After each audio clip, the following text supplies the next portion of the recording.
doesn't have a belief.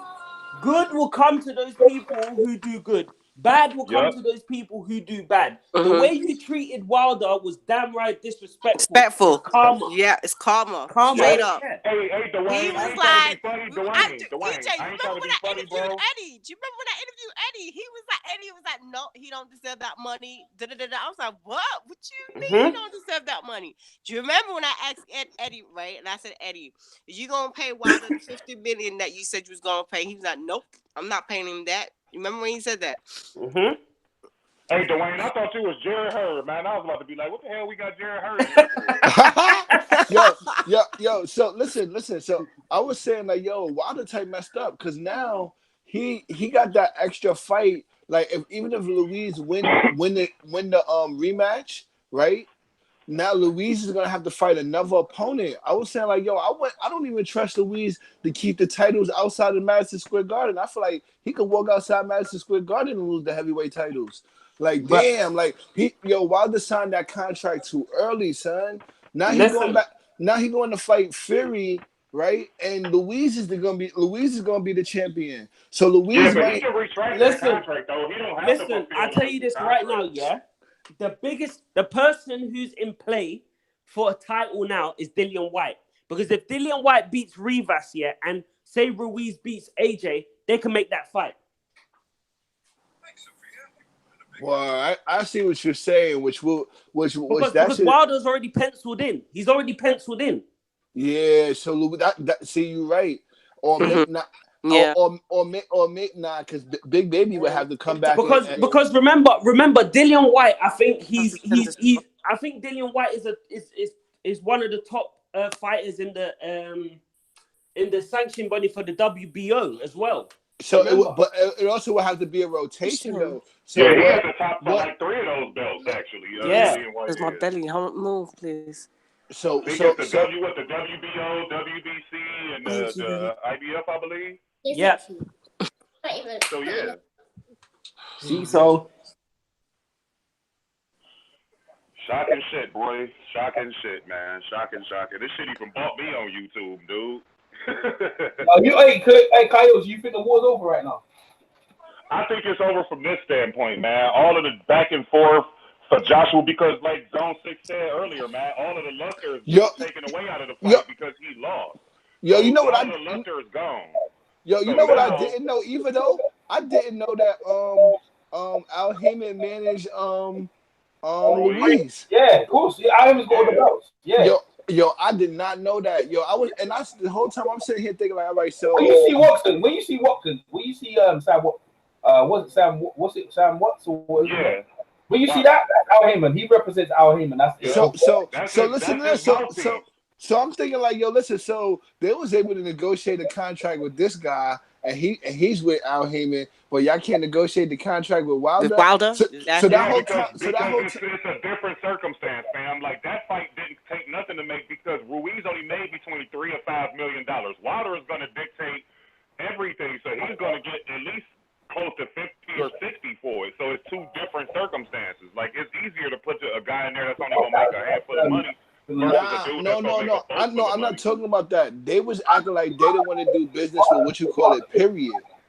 But they just felt that they had the better fighter. I feel so they had no problem doing the deal. It's never about the money. I think it's more about they don't feel like they have the better fighter. Well, that should change the game now because like I said, you can put it on that. You can watch it there. Because think about this. If they had if they paid Charles Martin $8 million, right, to fight for the title, why do you think they did that? Because they felt they had the better fighter. Right. No, so to me, that is true. To me, they always. To me, at the end of the day, they feel. To me, I really feel that they know that Wilder's a better fighter than him. So that's why they just try not to. They just try not to put him in the ring with him. Period. Yeah, because now after that fight, AJ could build himself back up because this was an upset. He was expected to win and he lost. But if he would have lost to Wilder, it ain't no coming back from that. Like, who else is you gonna fight? Okay. Like, Right. The That's a cash fact. is That's a gone now fact. because that's the pinnacle. Wilder is the pinnacle. So once that happens, there is no building him back up. Building up to what? To get knocked out again? So now your money is gone. It's just like the Floyd Mayweather Pacquiao situation all over again. If you fight Floyd, you can always still wait till the person lose the title, and then you could what you call it. but it's not gonna be the same thing though. It's not gonna have the same He firepower. right though. He right. It's not gonna be the Because same thing. you know what? Because you got to think about it. Look at Dillian White's situation. Dillian White basically lost to the heavyweight champion, and basically he had nowhere to go because he lost to the one person that got the titles. But now that person that you saying like is nobody else for him to fight. He lost the titles, so now Dillian White could fight Luis. Yeah. So you can't. One person really doesn't stop your show because you lose the No, one it don't. But I'm person. talking about as far as the impact. Like, what's a bigger fight, Dillian White, Anthony Joshua, or Anthony Joshua, Deontay Wilder? Like, Deontay Wilder's a much bigger fight. Nobody is looking at Dillian White as a mega star like that. Like, nobody looks at him like that. Like, he's a good fighter. Don't get me wrong. I didn't know his percentage. I didn't know that. How much would you really make? Yo, EJ, you gotta mute yourself. I thought he was. We see you got Bitcoin. One. No, one Bitcoin. Yo, EJ, mute yourself. So 0.00. Like you can have. EJ, mute yourself. You live. You would. Oh, I'm live. My bad. Yo, carry on, yo. Don't man. I don't know, man. I think Ruiz is a real player now, bro, because that ass whooping he put on Joshua, that wasn't no fluke. Like, the way that shit happened, like, okay, let's just say he had a full training camp, both parties. Like, if that hand speed ain't going nowhere. All right, so, but there's one question I gotta ask you. How many rounds do you think Luis would go with Wilder? I think he'll go less than 6. Less than 6. Less than this fight. I think he'll get starched out because Joshua did hit him and knock him down. Like, if Wilder connect and knock you down, it ain't going to be no Wilder coming in there and getting clipped. Like, he going to finish him. He going to get him all the way up out of there. He ain't going to knock him down 4 times. Well, the one reason why I won't really agree with that is because the way AJ knocked him down on the inside. I haven't really seen Wilder knock some, other than when Luis Ortiz was hurt. I haven't really seen Wilder knock someone down on the inside. Yeah, but I'm just saying, he caught that. It don't matter where the punch came from. I'm talking about connecting, period. I got him. Hold on. He caught the tall guy. Hand on him, he ain't getting back up. And then I don't know, man. I don't see it, he man. caught the Spilcher. He caught Spilcher, how do you say his name, with the short right hand on the inside. Yeah, but he caught Spilcher coming in though. Yeah, he caught him rushing in, but you gotta understand, Spilcher was confident because Spilcher was winning rounds. But if Wilder fight, what you call it, he'll be the heavyweight champion of the world. How wouldn't he be confident? No. I get what you're saying, bro. I'm just saying when Spilcher was fighting him, he was getting off, so he was doing well. No. I wasn't really going into that fight. I was just saying that was the short right hand on the inside that he knocked somebody out with. But I just feel like Wilder would pancake that guy. He's way that like the Fury, like for you to really fight Wilder, Fury's like the best chances because he's big and he's elusive and his arms are long enough to keep Wilder on the outside. Yeah. I'm not gonna hold you. I still feel that if Fury was at the same weight that he fought Klitschko at, which was about 20 pounds lighter than when he fought Wilder, I feel he might have beat Wilder. I felt like the extra 20 pounds that he was fighting in the ring, Fury was still 2 fights away from really getting a heavyweight title shot, but he had to take his chance so he could get that ESPN deal. That's why I never knocked. That's why I never. Yeah, but you gotta also put this in the game plan too, fam. Is that Wilder came in at like 215, like he was really, really light.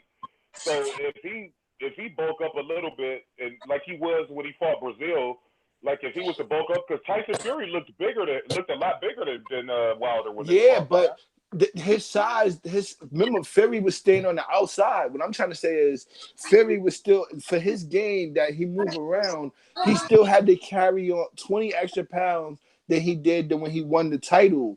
When he won the title, that was like his best shape, which I think was like 247 if I'm not mistaken. It was around that. He was still about 260 something when he fought Wilder. So I still was under the impression that Fury was 2 training camps. I felt like he was actually 2 training camps away from shedding that extra 20 pounds. Like if he would have had another fight, and then after that fought again, which would have been 2 training camps, and then fight Wilder and train again, like he would have really shedded all of that weight, because he did lose a lot of weight from the time that, you know what I mean, when he really got like, yo, all right, I'm getting back into boxing. Like he was about three bills, and then he had 2 fights and he lost some weight in between that. So he was about still 260 something when he fought Wilder. So he needed to be like 240 something to really get down. I think the weight, I see what you're saying, but I actually think that weight helped him, because if he was a little lighter, dude, especially in that last knockdown, dude, he would have got. If he was a little lighter, bro, that's the thing, though. That punch resistance, bro. If he was lighter, he would have been sleep now. He was still. You gotta think about it though. If he wasn't carrying around that extra weight, he probably would never even got caught with those punches. No, I think he was gonna get hit anyway, bro. I ain't gonna front. His boxing skills and his defense, he was avoiding a lot of punches. If he slimmed up and then I think about the way he made Klitschko look when he was avoiding his punches. Like he got it. Like he mentally, like if he just could stage, and that's a big part of the fight game. I'll say he avoided a lot of the shots that Klitschko. Like if you look at the back end of that fight, Klitschko was actually getting off. Yeah, man. Look, on a serious note, man. Maybe 3 rounds. Hold on. Let's hear what Edge has to say, because I'm glad this brother's still good right now, because I know he's sick. Hey, man. You know what? Yeah. You know what, man? Like I told you guys from day one that Snickers is the bar to get. I told you, man, from day one. Yeah. I eat Snickers all the time, and it does wonders, man. Trust me. Snickers sales are gonna go through the roof. They're gonna go through the roof. Trust.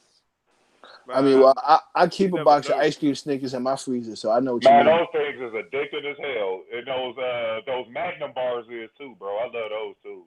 Trust me, he is gonna be front center of the Snicker advert. Listen, let me. Yeah. So now, hold on, Ed. So what did you see? Like, where did it all go wrong? Do you know what? Yeah, it pained me to watch that fight against, but I thought, man, I have to do analysis, so I watched it. Yeah, the problem is that he went to his level. He was throwing too many hooks, not too many jabs, and when he got caught in the last round, he went and done a hook, and then he got caught with his hook, which meant that he closed the distance. For him to throw a hook, that means his arm is bent. And because his arm is bent, he has to move in closer to Ruiz for him to connect to that shot. If he'd done a straight jab and used the jab rather than a hook that he did, he would have kept his distance, which means that Ruiz would have not have been able to hit him with his hook. And that was the problem. He tried to do a hook rather than throw a jab. When he went down in the third round, because he threw a jab, yeah, and he went down. He couldn't reach him. But then when he come back in, he was throwing hooks, and then he threw a hook, and then Ruiz threw a hook, and then when he start doing that, when you start trading like that, then end of the day is a 50-50. Whoever hits lands first goes out. Simple as that. And that's what happened. If he just kept to the jab, hit the straight jab rather than going with hooks, then he would have been fine. But because he threw a hook and he went in range, in Ruiz's range, and that's it. You know what? He didn't respect Ruiz. He didn't have no respect. Yeah, the problem is that he doesn't absorb punishment good.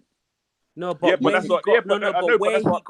why do you can't really say that, because like I said, you watched him fight Klitschko. He ate a lot of right hands before he went down. Let's be fair. But Klitschko dropped him. Yeah, but that's what I'm saying. But before that point, if you watch the first 4 rounds of the fight, Klitschko caught him with a lot of right hands. Where Andy Ruiz hit him was on the temple by the ear. That's where he hit him. To be honest with you, I think Anthony Joshua has a chin. I mean, the reason why I say that is because he got dropped and he got up loads of times. He wasn't really hurt. I think he was just knackered. He was just tired. That's the reason why. He was more tired. No, let me ask you. But this is the question I want to ask you. And this and this what goes on. This was something that Miller said too. That how in God's green earth is Luis backing up Joshua? This is the thing that I understand.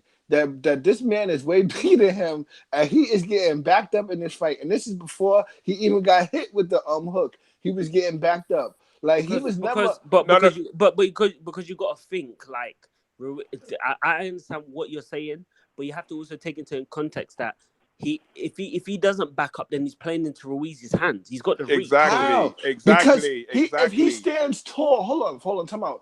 If he stands tall, which is at 6'6", know what I mean, and extends that jack, he can keep him on out. This is what I'm trying to say is that if you're thinking right now, if he fights Wilder, this is what I'm trying to say. If he's backing up from punches from Luis, if he fights Wilder, he's gonna back himself up into a corner regardless. You can't compare Wilder to Ruiz because they're both different fighters. They're both different fighters. Because he backs up from everybody. I have yet to see somebody that he's going to ring and they don't back him up. My whole thing is that if he was to fight Wilder and he let Wilder back him up into one of those corners, that right hand come through there, it is going to be sleep time. I don't even think it's a complete. Wilder doesn't fight like Ruiz. It's two completely different fighters. Wow, Wilder's going to walk him down the same way. They're different sizes. It's different. It's completely separate fighters. So Ed, you telling me that after seeing that fight yesterday, that AJ is going to get in the ring with Wilder and not back up? He's going to stand his ground. No, I think that styles make fights. I think that look. After watching it again, to be honest with you, after watching it again, it's not as bad as what I thought. I looked at it. It's not as bad. No. I mean, looking at it, he made a lot of mistakes that he should not have made. He went and he didn't use his natural abilities, and he fought Ruiz's fight.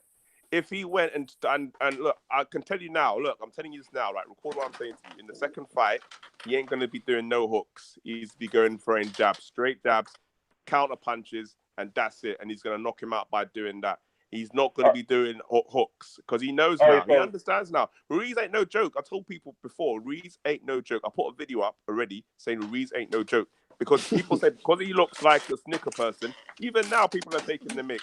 I see Stephen A. Smith saying, "How can you lose to this dude? He looks." I said, "It's not about looks. We know as boxing fans. We know that as boxing fans that it's not about. You don't have to look like you. Bodybuilders don't win heavyweight championships except for Anthony Joshua. But bodybuilders in general don't win heavyweight championships. Do you know what I mean? It's like there goes Dwayne right there. Dwayne, I want to ask you a question, bro. You there? Yeah. Yeah, Dwayne on mute. You referenced the Fury fight earlier, so in regards to Anthony Joshua's punch resistance. So do you feel like if Klitschko was more towards the good end of his prime, he would have finished Anthony Joshua off? Yeah. Thank you. That's all I wanted to know. No, the thing is, anybody in that situation, if Ruiz was with, if you wasn't, Wilder, you were talking to Edge, you wasn't talking to Wayne. If Wilder did the same what happened to it? What happened to Jared Hurd, man? If Wilder he put himself on mute. Who? No, he was trying to ask Wayne that question, but you answered it. Oh, okay. I mean, look, at the end of the day, he made a lot of mistakes in that fight. After watching it again, he made a lot of mistakes, and I feel like it's not. I don't think that the defeat was bad. I think, don't get me wrong, the defeat itself was bad, but I don't think the way he got beat was bad enough to okay, he has to rebuild from scratch. Don't fight this guy again because this guy will beat him again. I feel like if he didn't fight how he should have fought, how he normally fights, and I think it's just an off night. I think it's just an off night for him. The pressure from what Wilder did the week before, the press, everybody talking about him and Wilder, him and AJ, and I think, and I put a video in the chat. I put a video in the chat when he done that interview, and everybody was taking the mick out of Ruiz, thinking oh, if you can't beat this guy, you don't show your face around here again, this and this and this. So I think that all of that was kind of like getting to him, thinking, I should beat this guy, I should beat them, I should beat him. And then when he got hit and went down, I think he was panicking. I think he went, oh shit, everyone's gonna be, do you know what I mean? Everyone's gonna be memeing this. everyone's gonna be like that. And I think that the kind of thing was like, because I think the differences between Klitschko is if he lost to Klitschko, people would say, okay, yeah, he's a champion. Klitschko's a Hall of Famer, so it's not that bad.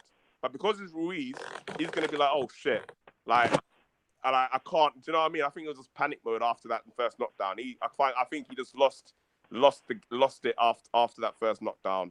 Okay, so let me ask you this, fam. Just because you said you rewatched the fight, so you've seen it twice already, right? Yeah.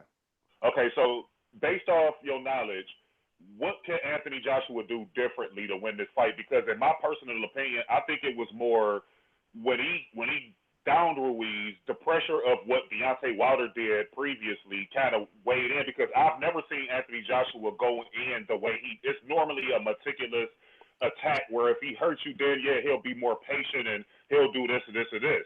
But in this situation, he went right in head first, and he never recovered from the knockdown. And what was that, the third round? He never recovered from that. So what can he do differently, in your opinion, in order to win the fight? I think in the second round, number one, don't engage in doing hooks. Don't go to his distance. Fight from your distance. Control the fight from your range. Use the jab and counter punch with the jab. When you see Ruiz trying to come in, and then because he's got a longer reach, he can just hit him on the way in. The same thing, like for example, Arthur Spilker and Wilder. The way he knocked him out is because Spilker went in and he hit him on the way out. So what you do is you hit him with your jab, you frustrate him, because then you're going to be winning the fight on points either way. Like the thing is with AJ, if he went and fought, let's say he fought like Joseph Parker, he would have won the fight on points. But because he knew that if this fight went to points, everyone's going to be ridiculing him. Everyone's going to be like, oh no, how can you lose to this fat dude on points? Wilder knocked out Brazil in a round, and that was kind of going into his head. Do you know what I mean? So so he swayed away from what his normal plan would be. If this was against a decent opponent, you probably wouldn't have worried that much. If this fight was in, I don't know, in August or September, then he probably would have fought differently. But because it was a couple of weeks after, he was in the US debut, everyone's like, oh, this can't go 12 rounds. He can't go 12 rounds. If he goes 12 rounds, man, Anthony Joshua's a hype jaw, blah, blah, blah, blah, blah. So then he kind of went, okay, he got the knockdown, and then he was like, okay, I'm going to go and finish this now. I'm going to finish this. And he went in and he started trading. He threw a hook. He threw a hook. Ruiz threw a hook. And then his hook, and then Ruiz's hook hit the back of his temple. And when you hit, the worst punch is when it hits the back of your temple. If it hits you, when I say people's got a glass chin, if he hits you in the chin and you get knocked out, then I say you got a glass chin. If you get hit in the back of the temple, I don't care who you are. It disorientates you. If you get hit in the back of the temple, do you know what I mean? And that's what happened. He got hit in the back of the temple, and that kind of disorientated him. And then that was it. The rest of the knockdowns, it wasn't a proper knockdown. Like the last knockdown, he was just tired. It was just tired, to be honest with you. Like, do you know what I mean? And like, so it wasn't really, it wasn't like a Wilder knockout like Dominic Brazil, one punch and pow, he was out. Do you know what I mean? Right. So you seem you seem pretty educated on Anthony Joshua and his whole style. So do you feel like Anthony Joshua was sort of prematurely crowned? Because like when you hear him talk, I've heard him allude to this several times where he talks about experience and like guys that he fight, and he even mentioned it in this fight. Even though he was a prohibited favorite to win this fight, he talked about how Andy Ruiz had more experience and things of that nature. Do you feel like he maybe was rushed a little bit because he only got 23 fights? I don't think the Ruiz fight is. I don't think it was rushed. I think the problem is that no, not Ruiz.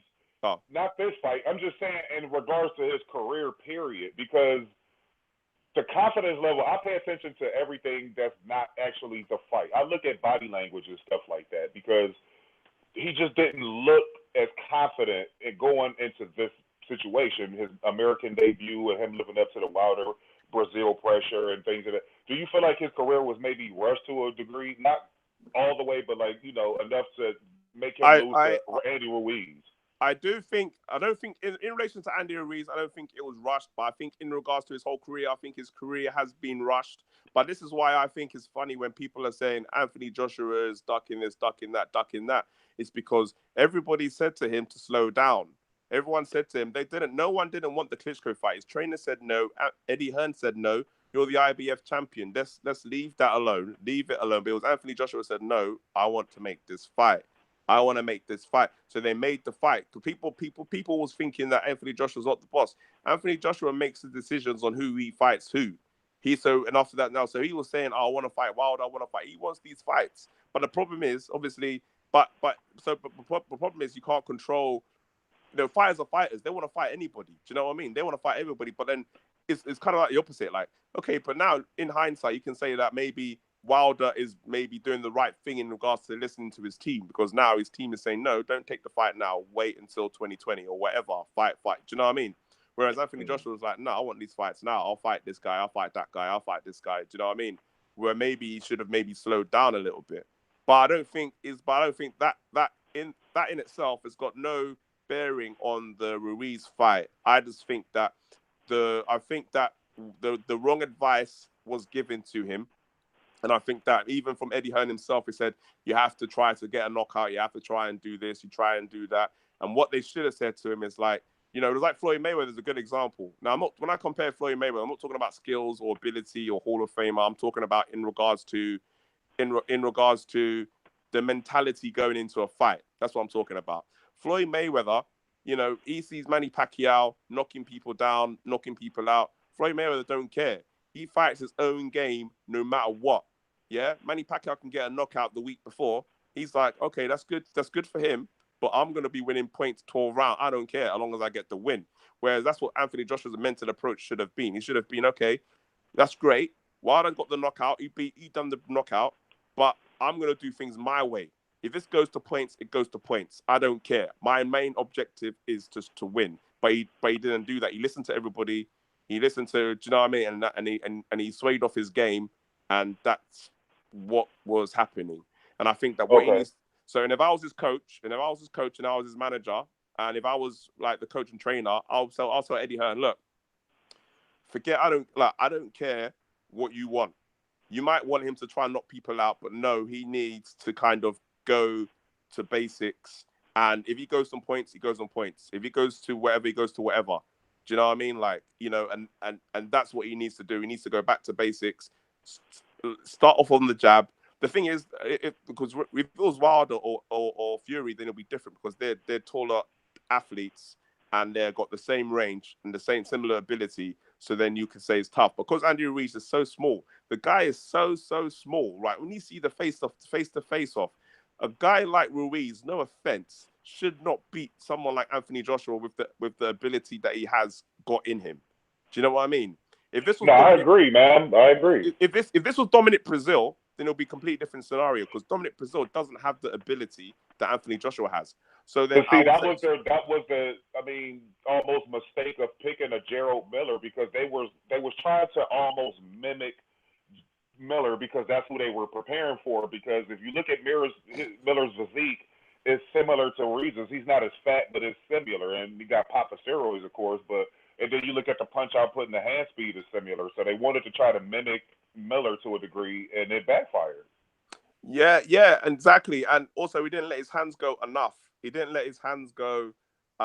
And when he was letting his hands go, he was crouching down a lot, which is scooping down to his level when he should have just stood his ground and just put and then threw his shots. His reach is very long. Like, so I just like the whole thing, the whole way he was doing it was wrong. And I think that, look, I just don't.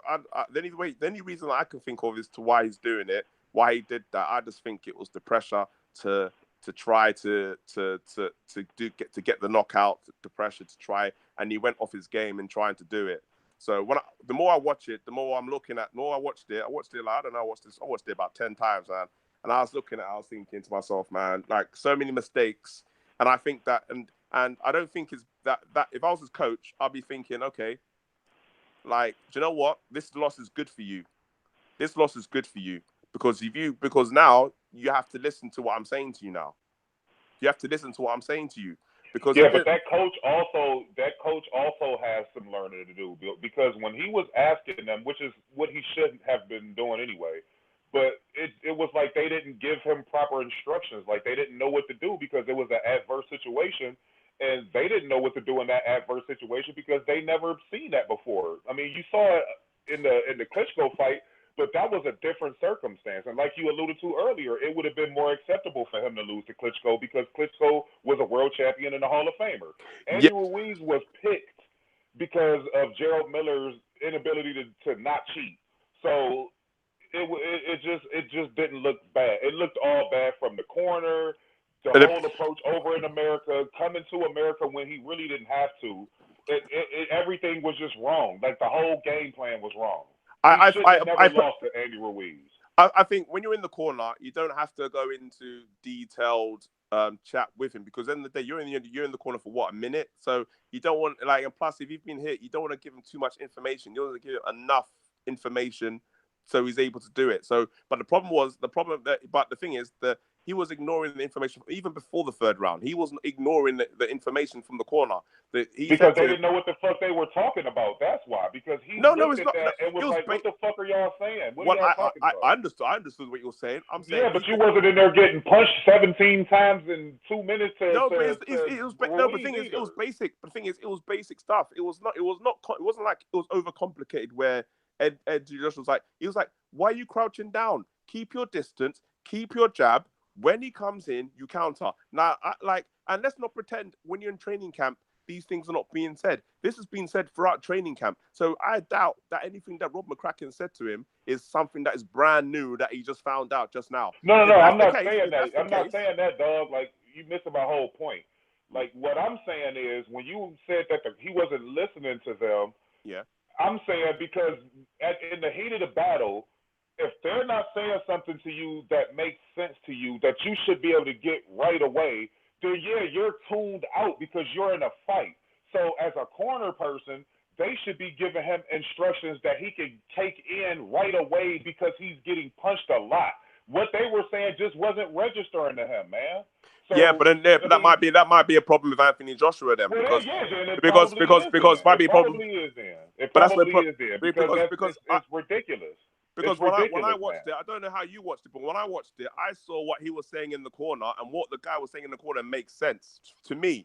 If I'm in the corner and it wasn't like he was getting beat up in the first 2 rounds. He wasn't getting beat up.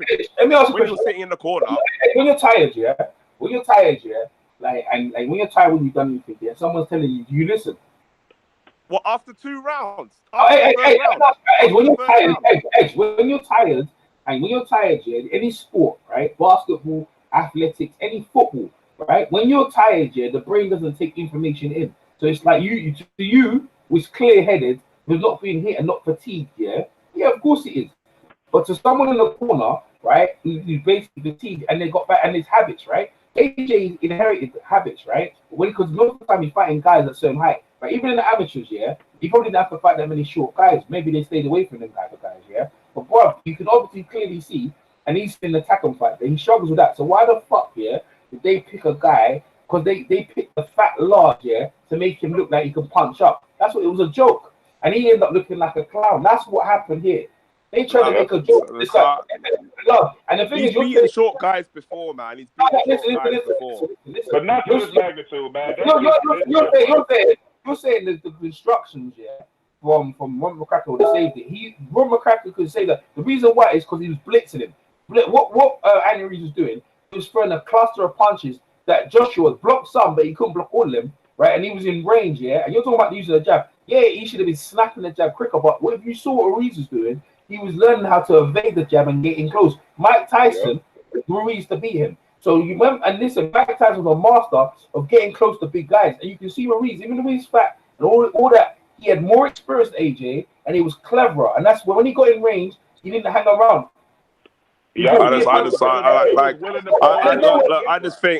like you guys are like, don't get me wrong. There's no way any instructions in the corner is gonna save you from that. Don't care what you say. No way, bro. There's no way. When a man's throwing 6 punches at you, when a man's throwing 6 punches at you, right, and you block 3, but 3 of them get in and they land flush, yeah, and you're like, yo, what the heck's going on? And then AJ tried to fight him, but he's a better infighter than AJ, right? AJ's a better outfighter. So it's easy for you to say, all you got to do is do that. But the problem, as you can see, AJ tried to do that, And no, he didn't try and do nothing, yes, man. he did, bro. He did get Ruiz. No, Hold on. Hey, no you way, ever man. see? Hold on. Hey, do you ever see Joshua? Do you ever see Joshua jab him to the stomach? You see Joshua jab him to the chest? He couldn't get. No, you didn't, you liar. He never did that. Because he jabbed into the stomach. I watched the fight 10 times. If he jumped in the stomach, yeah, right. So how come he consistently keep that? Because he's longer. Like you said, he got longer reach, right? Because Ruiz was parrying him. That's what you don't understand boxing. What he was doing, Ruiz was parrying his shot, and he was slipping some of the stuff, and AJ wasn't landing with it. Even though he threw it, Ruiz was parrying his stuff, not letting AJ land that stuff. Then AJ got frustrated. AJ tried to get close, and that's when Ruiz banged on him. So I don't know what. But Ruiz is not fast enough. He's not a fast mover. His footwork was not good in that fight at all. Joshua scooped down to his level. The problem was Joshua's movement. Joshua tried to move. Hold on. Ruiz got fast hands than AJ, bro. Like, I don't know what fight you're watching. His hands are fast. I'm talking about footwork. His footwork was good because he what he did. This is what I was trying to say. You don't understand, yeah. When he was parrying, when you parry shots, yeah, you parry shot, he was stepping in and he closed the distance. So you don't understand. I don't know what you're watching, bro. You're watching something else. What are you talking about? What he watches is a masterclass of boxing of how to get close to a bigger guy and land your shot. That's what you're for. Nah, man. Let's get something clear. Andy Ruiz, let's get something clear. Andy Ruiz is not no Mike Tyson, so let's not over exaggerate. No. Yeah. He wasn't comparing him to Mike Tyson. He was just saying Mike Tyson was a master at getting in because everybody Mike Tyson fought was taller than him, all of them. So Mike Tyson knew not so much through footwork, but just head movement and parrying shots, how to get in and deceive the person by throwing shots, even if they don't land. AJ was used to him not landing, and then once he got in there, it was a wrap. Yeah, but that's what I'm saying. That's what I'm saying. The reason why he got hit is because he went too close. He was trying to throw hooks instead of a jab. And when you throw a hook, when you start throwing hooks, you close the distance to get into range, and you got into Ruiz's range. So he threw a hook, and he landed better than Anthony Joshua. That was the problem. Every time he got hit, it was by a hook from Ruiz. It wasn't a jab because he's not longer arms than him. It was because it was a hook, and because he got hit, because AJ tried to throw a hook. And it was just a lazy hook. He was tired, man. And I watched it 10 times. I saw it and I was watching it, studying the thing. Ruiz's movement was not good in that fight at all. The problem was AJ was tired. He was slow. His hooks were slow. And Ruiz's hooks was much better and much more accurate because he was in range. I don't look.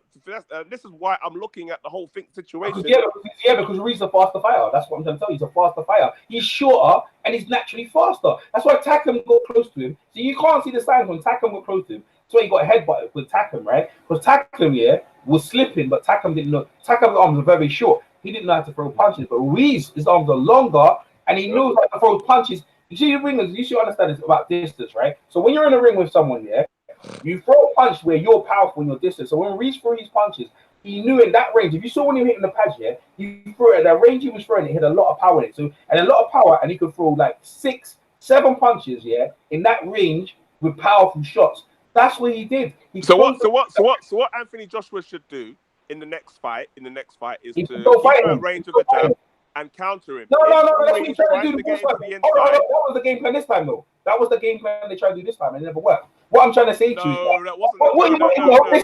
listen.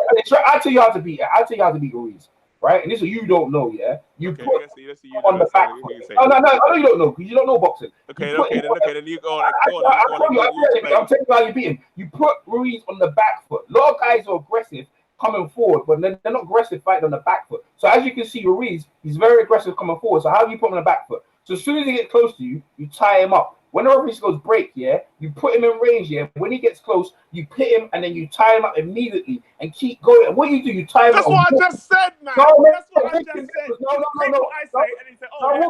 You said behind your jab, keep it long. You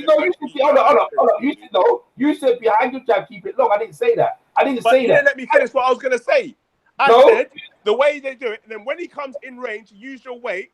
I didn't say that. I didn't know. And then when you break, you get back into no, that's not what I said. That's not the same what I said. No, that's not that's not what I said. I said to you, Ruiz is a good fighter coming forward, not necessarily a lot of fighters. And this is when I train my amateurs, right? I teach them front foot and the back foot, just in case you're hurt in that situation, which Joshua hasn't trained for. When he was going forward, when Joshua was going forward, when he tied him up, all Joshua had to do to him is tie him up and push him and forward. When he did that, he would lead his weight down on him. That's what Vladimir does, bro. You see, exactly. Perfected. That's what Ruiz trained for, because that's why he came in there so heavy, was because he thought Anthony Joshua was going to lean on him a lot more. But he Anthony didn't. Joshua is not properly trained, bro. But he's not properly trained. That's what you learn. Like EJ just said, he's training his fighters. These are amateurs, and they're learning that. That's boxing 101. Is if you hurt, tie up. Like, it ain't no shame in that shit. He didn't do any of that. But the thing is that comes down to what the trainer's been training him then. So now he has to. But Anthony Joshua is going to keep his trainer anyways. But maybe he needs somebody else, a third party. That's what I just said, bro. And you just sat up there and made all these excuses for McCracken and all that. I told you that from the jump. He needs to get them dudes out of there because they ain't giving them proper instructions. And no. The whole thing about how it wasn't Anthony Joshua. It was Anthony Joshua. It wasn't them. Now you sitting here saying he ain't gonna get rid of him, but he needs to. Which one is it? No. Listen to what I'm saying to you. The instructions that McCracken was given was basic instructions. It wasn't complicated instructions. Anthony Joshua wasn't even doing that. So the problem was, and I said it earlier when I was having a live chat with EJ, I said, if you're not listening to your trainer when he's telling you basic instructions, and let's not pretend, I've been in situations in sport, in whatever it is, where you're tired and your coach is giving you instructions when you're knackered. And then it's the last round, play basketball in the last quarter, you're tired, you're knackered, and you've got one more play you need to do. You listen to your coach. And let's not pretend, the first round, the second round, if you can't listen to your coach, if you can't listen to your coach in the first round, let me show you have a problem. Let me show you something. Let me finish. All right, go ahead. But if you get tired, if you don't listen to your coach in the first round or the second round, then there's a problem. It's either a problem with you or it's a problem with your trainer. Either way, one of them has to be addressed, one way or the other. Let me give you some corner advice, right? So he comes to my corner and he just has been knocked down. This is what I would say. Where's the water? Give me the water. Put it on his head. Yo, you're losing the fight, bro. Do you know how many people come here? Thank you very much. Your families come here. Bro, you need to fight this kid right now. You need to fight him right now. Push him back. Get him, tie yourself up when he gets in. Do not fight with him. When he throws punches inside, don't fight with him. Right? Get your punches quickly and tie him up. Walk him back. Referee break. Go straight in there. Lean on him. Hold him. Stay close. Get your head. Get your bearings back. Trust me. That's after a while that I'll start wearing it down. Keep pushing them backwards now. Listen, you only got a couple of minutes now. You can't be losing this round. You hear what I'm saying to you? You hear what I'm saying to you? Hey, push him on the back. Right away. Listen,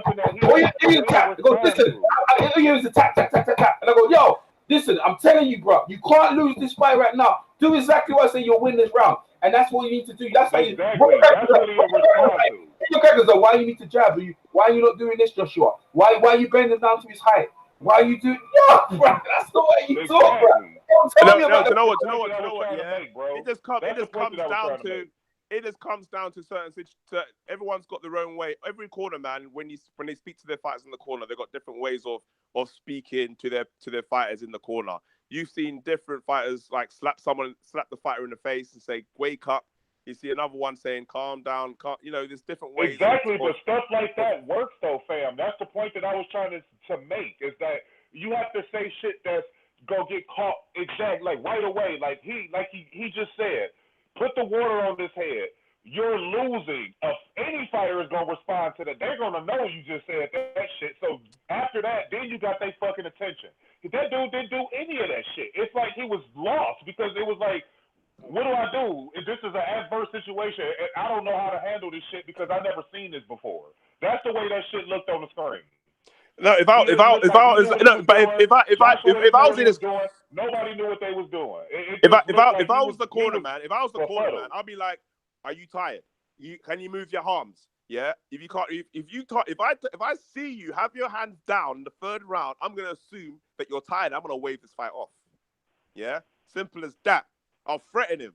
I say, you better do what I go on and tell you. Well, that would work, fam. Honestly, yeah. That would work. If you was the corner man, for you to fight, to lose to this boy.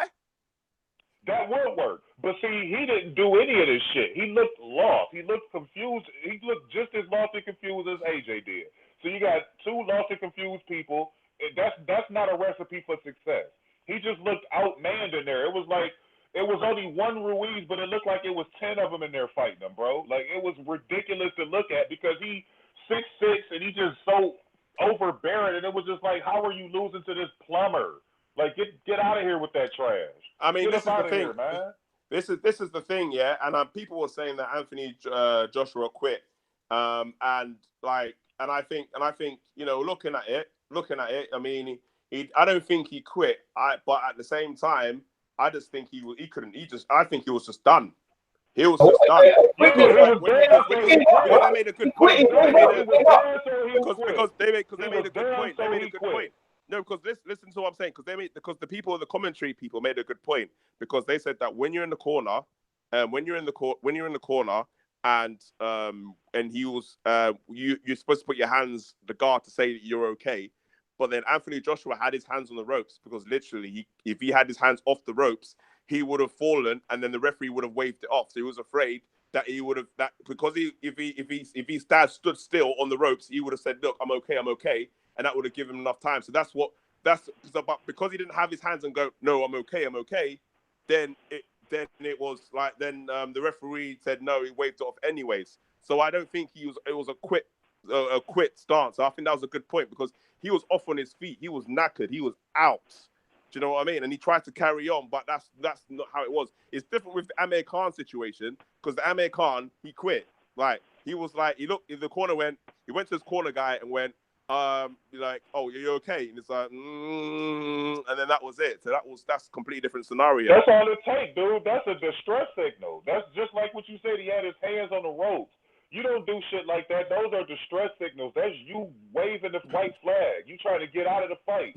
So he. To be honest with you, like if he let go of the ropes, he would have been down and then he would have been out anyways. There's no difference. To be honest, you know what I mean? It's not like he was okay and then he decided, okay, I can't. You know what? He's too good for me. I'm gonna quit. It's not like flipping that dude. Was it not Rigondeaux or whatever that dude was? It's not like that where it's like, oh, I can't win. I'm gonna quit. Or Duran, I think Duran did it against Sugar Ray Leonard or whatever. Like, oh, I can't beat this guy. I've quit. Do you know what I mean? It's like he was just literally knackered. If he let go of the ropes, he would have fell and he would have. And the fight would have been over. Well, he should have died on his shield there. He should have died on his shield because there's no way in hell you're the champion. You're one of the champions. Heavyweight. This is the creme de la creme. This ain't no welterweight. This is the heavyweight champion. If you go down like that, then so fucking be it. Then that's how you went out on your fucking shield. You don't go out not responding and like, what? Man, like, look, end of the day, look, it's all about the next one now. It's all about the next one. This is it. The rematch with Ruiz. We're gonna see what it's all about.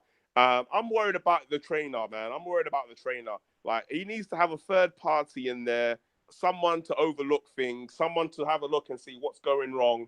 And if I was him, I wouldn't be going on holidays to the Caribbean for 6 months as well. That also concerns me as well because what's his name? Virgil Hunter said a very good point. Virgil Hunter said, you know what? Like, there's fighters that needs to be working on their craft. You can't be going on holiday for 6 months and then come back and then only train when you're doing a training camp. You need to be doing training 24/7. You need to be doing training 365 days a year. And then when you see Anthony Joshua going around Caribbean, Jamaica, Miami, doing all these 6 month holidays. He's spoiled, man, because he was, like we talked about a few minutes ago, his career was semi-rushed. So him getting all of that money and all of that shit, that brings complacency. He was complacent, man. So yeah, he's young, he's rich, he's a fucking world champion. Yeah, I mean, he's young. That's what you're gonna do. Like, you're gonna go out and kick it and spend money. That's what everybody do when they his age. But like to say. But at the end of the day, he didn't take the craft serious enough to where, yeah, you can have your fun and still work hard and train hard, a la Floyd Mayweather. So and to be honest, and that's a good point. And there's a lot of boxers like that as well. It's like it's like a lot of athletes, period, bro. It's a lot of people, actors, actresses, anybody that makes money like that on that level and has that type of fame and notoriety, they're going to have complacency. That's just how it is with most people. What separates people like Floyd Mayweather and all of these other great champions is that it's a yearly thing. It's all year round. Floyd Mayweather used to go to the club and then run home from the club. So like, this who is do you this, know do shit like that? So it's two totally different mentalities. And the silver lining to this is it's like, okay, yes, he's lost. It is not a good loss, but then now they if I was Eddie Hearn and I was looking at it from Eddie Hearn's point of view, I say, look, okay, you lost now. At least you've lost to Ruiz rather than Deontay Wilder or Tyson Fury. So now you've got a chance to correct your mistakes. All the holidays that you've been doing for 6 months, cut that out. If you want to keep Rob McCracken, fair enough. Get a third trainer, get a third opinion in the camp. Work on the things that you need to start working on. Do you know what I mean? And then just do that, and then work on the improvements against Ruiz. And then maybe this could be the wake-up call to make him think, okay, maybe because he said before the Klitschko fight he was overweight. He was actually overweight in the Klitschko fight, and he didn't take camp seriously in the Klitschko fight, and he came in way overweight. And when he fought, what was it? What fight did he fight after? Was it Brazil or Parker or whatever? He said he didn't take the camp seriously during those fights. So he's not been taking fight. And when EJ was talking about like the issues of the trainer, then it started to make sense. And then it started to make sense. I said it makes sense now what Anthony Joshua was talking about. But like, look, and in the day, look, his legacy is not over yet. There's lots of boxers. I'm sure that when Lennox Lewis lost to Oliver McCall, people were probably saying, "Oh, he's not going to be this great," you know. And then when he lost to Hasim Ratman, people were probably thinking, "Oh, he's done. He's finished. He ain't coming back. He's too busy doing movies now." Do you know what I mean? He ain't coming back. But so it's all about how he comes back. If he comes back and beats Ruiz, and then he fights Fury, fights Wilder, and he beats them all, then everybody will forget about what happened. But so based off everything we just talked about, all pertains to Anthony Joshua. Do you really think his career is going to go like that? Do you really, in your heart of hearts, believe with all of the shit you just said? That's a lot of fucking ifs. So do you really think he's going to recover and then beat Andy Ruiz in the ring? Because he didn't do anything in that fight to make me think that he's going to come back. I don't give a fuck if it was on Jupiter. I think. Let me finish, bro. Let me finish, man. I don't think he can beat Andy Ruiz. And everything else you talked about, with all of the distress signals he's been giving us his whole career, not taking camp seriously, not listening to his trainer, all of this negative shit that you just said about him, do you really think that he's going to recover from this and then fight and beat Deontay Wilder or Tyson Fury or both? Do you really believe that? Like, based there's two aspects of this. Like, the answer to the question is I don't know. Like, it's down to him. It's down to him. You know, that's what it's as simple as that. It's down to him. When Lennox Lewis lost to Ratman, I thought it was over. I thought like Lennox Lewis is done. He was doing movies. He was done. I didn't think he was going to come back. Yeah, but he was battle tested though. You can't even compare. But the principle was the same because he was like he had all the money. He was doing movies. He was already world champion. It's like. And he lost. So it's like, okay, well, does he need to come back? Is he gonna? Do you know what I mean? Is the desire still there? Is the hunger still there? Do you know what I mean? Yeah, but that was late in Lennox Lewis's career, and Lennox Lewis had battles already. Like he had fought Hall of Famers like Holyfield and all of these people already. Yeah, but the hunger and desire like that, dude. He just lost to Andy Ruiz. But the hunger and body like Lennox Lewis fought. And Lennox Lewis had muscle memory. He knew that he could come back and achieve all this shit because he was that dude at one point. Anthony Joshua ain't proved that he was that dude. But that's what I'm saying. We need to see. We need to see because let's get this. He's only 29 years of age. He can fight until he's 39. He's still got 10 years left in the fighting game. So do you know what I mean? So I think it's just wrong to just dismiss his whole career because of one defeat. Like I'm not dismissing his career at all. I'm asking you the question because it seemed like you got all of the answers for Anthony Joshua. And it's just like I just wanted to make sure that you was looking at it rationally instead of from a fanboy perspective. That's why I'm looking. That's why talking to you. That's why I'm looking at it rationally because there's people that is like because the reason why I'm looking at it rationally is because people lose, wins or losses happens all the time. People lose all the time in boxing. And there's lots of boxers in heavyweight division. It's very difficult to stay undefeated in the heavyweight division. It's very 100%. Do you know what I mean? 100%. So that's why if somebody loses, I'm not gonna be like, well, it's the end of the world. Do you know what I mean? Because like Dillian White lost to Anthony Joshua early in his career, and he's come back now, and now he's like one of the top contenders again. So and Luis Ortiz has lost, but then if he beats Wilder in the rematch, then he's back in the game. It could be Ruiz versus Ortiz for the for all the belts. Do you know what I mean? Like it's like Charlo and Harrison is the same thing. Yeah. So it can happen. So, but all I'm saying is, based on the performance now, if he doesn't change certain aspects of what he's been doing, his lifestyle, and what he's been doing, then yes, he's not going to come back. If he loses to Ruiz again, then that's it. He's going to be fighting Dave Allen, Chisora, and undercards. That's what's basically going to be happening. Do you know what I mean? And then he'll be like, well, y'all need to find Derek Chisora over there and talk to him. He was very upset about that whole situation. You see his interview he did? Well, his somewhat interview he did. He didn't even want to talk. It was disgusting, man. It was a disgusting display, bro. That's all I'm saying, man. Like, just I know you was 100% correct. Losses do happen, but this was a cherry pick beyond imagination, and it just went totally fucking haywire for Anthony Joshua, bro. He about to get. Just understand this, you and everybody else. Like, see, I'm not one of them dudes that hate on UK. Like, I actually got love for EJ and because EJ taught me a lot and shit about this shit, man. So it's just know y'all about to get bombed on, bro. Just understand that. Like, I'm probably the most rational person you're gonna talk to from America in regards to this. They're about to flame y'all up like no tomorrow, man. No tomorrow, bro. You ain't affecting me, man, because you have to remember, like, the UK have got a history of heavyweights losing. Like, let's remember when Frank Bruno fought Mike Tyson. That's true too. When Frank Bruno faced Mike Tyson, he got his ass beat, and we still support Frank Bruno. Like, look, the thing is,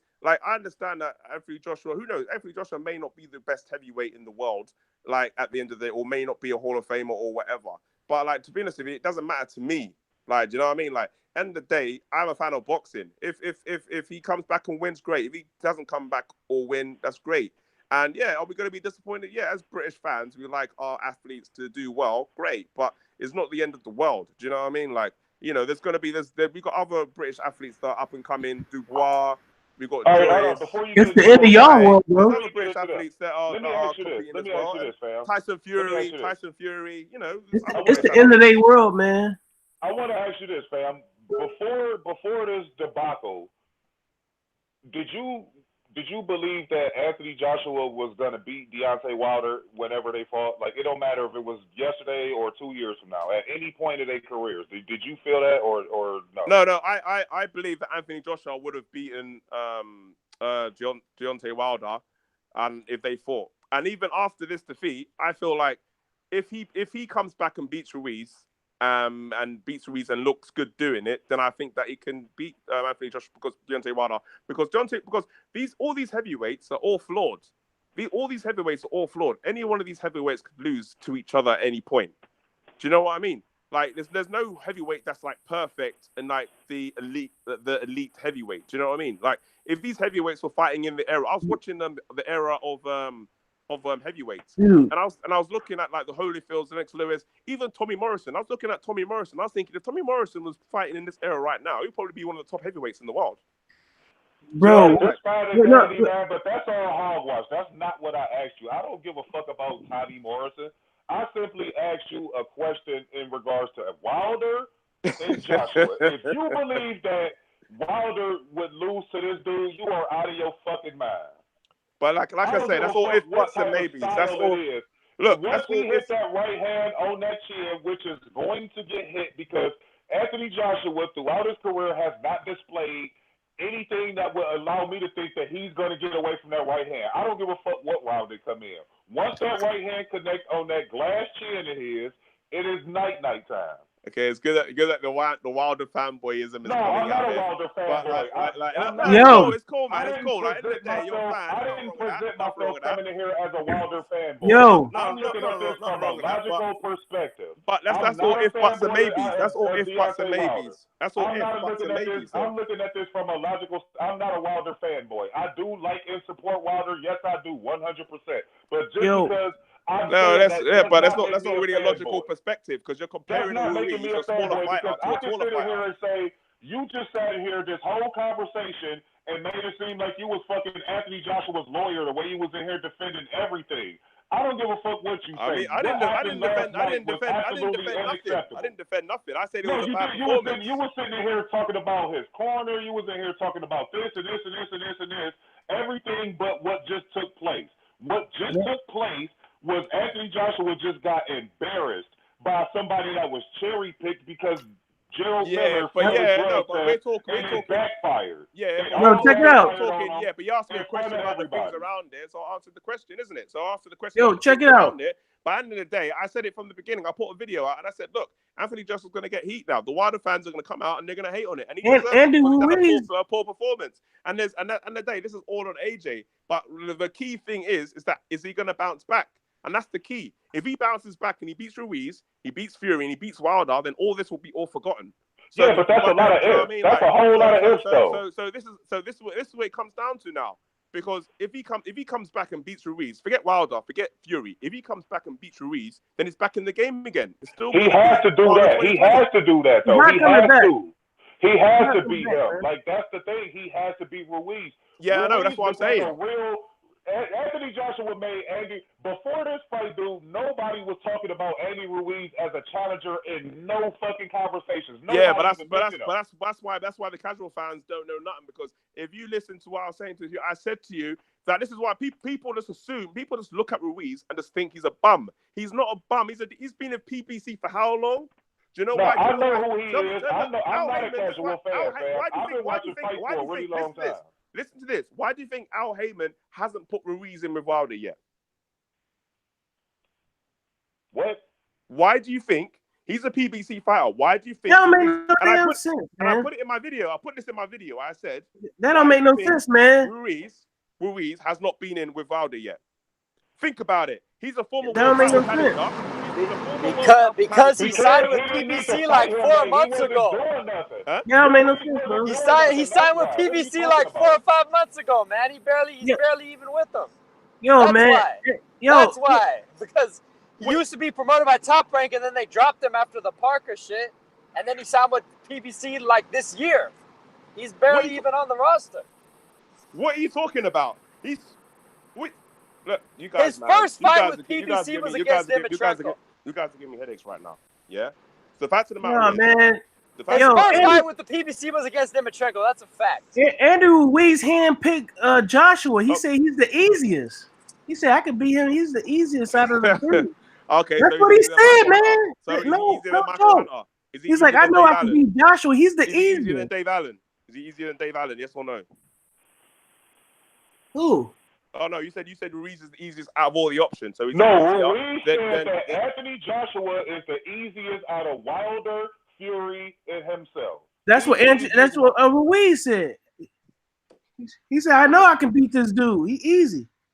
Okay, fair enough. Look, he beat him, so that's fair enough. Look, he can claim that because now he's won and he's beaten him, so he can claim that. So yeah. So now Anthony Joshua has to prove that all you guys. That he's just that he's the. Yeah, we did this last night. Yeah, that dude, man. The funeral was over. To me, fam, because I never really rated him that high to begin with. I didn't rate him. I don't give a fuck about them belts. I look at your character and how you carry them belts. And he didn't carry them belts like a real fucking champion. You can sit in here and say all this shit all you want to. At the end of the fucking day, Andy Ruiz is the first Mexican heavyweight in the history of boxing. Yep. And it's people like Edge that makes it sting so bad. You know what I'm saying? Y'all make it hurt. You know what I'm saying? Y'all put so much weight on it, man. Y'all looking bad. Hey, man, look. At the end of the day, Ruiz, give the Ruiz credit. Yeah, there's lots of other fighters. Check it out, man. There's lots of other fighters that are better than Ruiz. A UK reporter said himself, he's like, man, I always had Wilder beating and he won.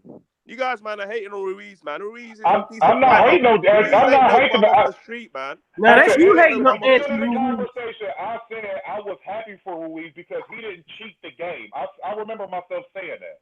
So I'm not shitting on Andy Ruiz. I'm happy for him, man. Like that's important that it's the first Mexican heavyweight. That's very important to me as a boxing fan because I got to witness history. So yeah, that's right. Yeah, from Mexico. I'm happy that they got a heavyweight champion, man. That's big shit. So now that's bringing more fans that's interested in the heavyweight division because overnight Andy Ruiz just became a big player in the heavyweight division overnight. So you just inserted another big player into the mix. I'm a real boxing fan, so I'm happy to see that. Like I mentioned to you earlier, I don't see anything in this fight that would lead me to believe that Anthony Joshua can beat Andy Ruiz. I just don't see it. No, he ain't coming back, man. I'm telling you. I don't see it, bro. I don't see it. Man, we just have to wait. We just have to wait and see. Yeah, we gotta wait and see. Like you said, it's boxing. Yeah, he can come back and win, but at the end of the day, I just don't see it myself. I don't see it because he has to make some significant. I'm looking at the fact that Andy Ruiz only had 5 weeks to prepare for this thing. 3. In a 4 training camp. 10 weeks. In a 4 training camp, he is going to have more to hit Joshua with because Joshua's defense ain't gonna change in no one fucking training camp. Joshua don't even want the rematch, bro. And neither is that Chin. That's all of that shit ain't going or that Temple. You don't even want the rematch. Change in one training camp. All that shit gonna still be there in the next fight. You don't want the rematch, man. You should. Honestly, I don't think you should. I don't think you should want the rematch. Because should want the rematch. Not right away like that. Let Ruiz breathe with those belts for a minute. Vladimir Klitschko never rematched Corey Sanders, and if he would have, he probably would have got the exact same shit done to him again. Didn't his brother ended up fighting him first? Didn't Vitaly fight him before he did? Vitaly took him out. Well, look, man, we'll see what happens, anyways. So I'm gonna go and get some food, man. But yeah, nice chatting. We'll chat when the rematch. Yeah, it's gonna be a long summer for y'all, man. No, man, Liverpool won the Champions League, so it's all good. You got work. It's better not because you got that work. That's what it is. Yep. Damn, that dude found the safe. He's in morning, man. He's in the morning. He just found Liverpool. Because the brothers from Alabama, you just they got set up, man. By going to a whole other sport to cover up your heart for this loss. Yo, you should have fought the brothers from Alabama. All right, man. All right, bro. That's crazy, man. You should have fought the brother from Alabama, man. Yeah, Ed's bailed out, man. Ed couldn't take it. Cause you was giving that work, bro. You was giving that. Fought the Alabama kid. How you was giving that? He couldn't take that heat on him. You put that heat on his neck. He couldn't take it. I wanted to walk him into it because I didn't want him to think that I was this extreme Wilder fan. I didn't even say nothing about Wilder when I first got in here. Nothing. Man, it's okay if you're a Wilder fan, man. I let him answer all of the questions about Anthony Joshua so I could get him to retract everything he said, and he found his way out the conversation. That's fine. But at the end of the day, Anthony Joshua, I don't think he wants that rematch, bro. Yeah, but that makes you want though. You gonna hit on the top of the head still. Ruiz punched the shit out of him, bro. Man, that shit was mad, bro. That was bad, man. That was bad. Somebody hit me up on my Katie Taylor video. I called Katie a thief, man. They hit me up. What did they say? What did they? They upset? No, they was like, "Oh, did you see the first half of the video?" They put Katie Taylor what? I guess so, man. That's the Irish guy, O'Toole. I don't know boxing, bro. Hey, got punched up. She got punched up, bro. Everyone got her. All the things, they only had her within one round of that fight, bro. She got bust up the whole fight. Yo, they say one of the referees had Anthony Joshua winning. Yeah, one in the round. Yeah, they did. You got to be kidding me. Yeah, nah. Well, in this thing, it was 2 judges, 57-56 for Ruiz, and then the third judge had a 57-56 for Joshua. Yeah. In America, too. Unreal. I guarantee he won't be the whole night the UK had to fix him, bro. I only gave Joshua 2 rounds. I gave him the second and the fifth. Yeah. Man, that dude was getting touched. He win that first round. The first round was more of a feel out. It was just. Yeah, but even then, I thought Ruiz did the better work in the first round. Yo, hey, it was just Andy Ruiz beat him in every level. So you got, yeah. He outboxed him. He outpunched him. He outbrawled him. He outfought him. You guys read some comments from the chat though. I just put the link in there. I can't see it. I'm on my phone right now. All right, PMC, you good? Hold on. I'm just shocked that dude. I don't know what they saying out here, man. I just got up and talked to him for at least an hour, and all I heard was all of it. He had more excuses than somebody going to the fucking electrical chair, man. I'm just like, dude, are you serious right now, bro? It's like Andy, just give Andy Ruiz his credit, man. He beat him, bro. He beat him. He beat him. That's how you beat a champion. You don't win off points and all. You go in there and you beat him.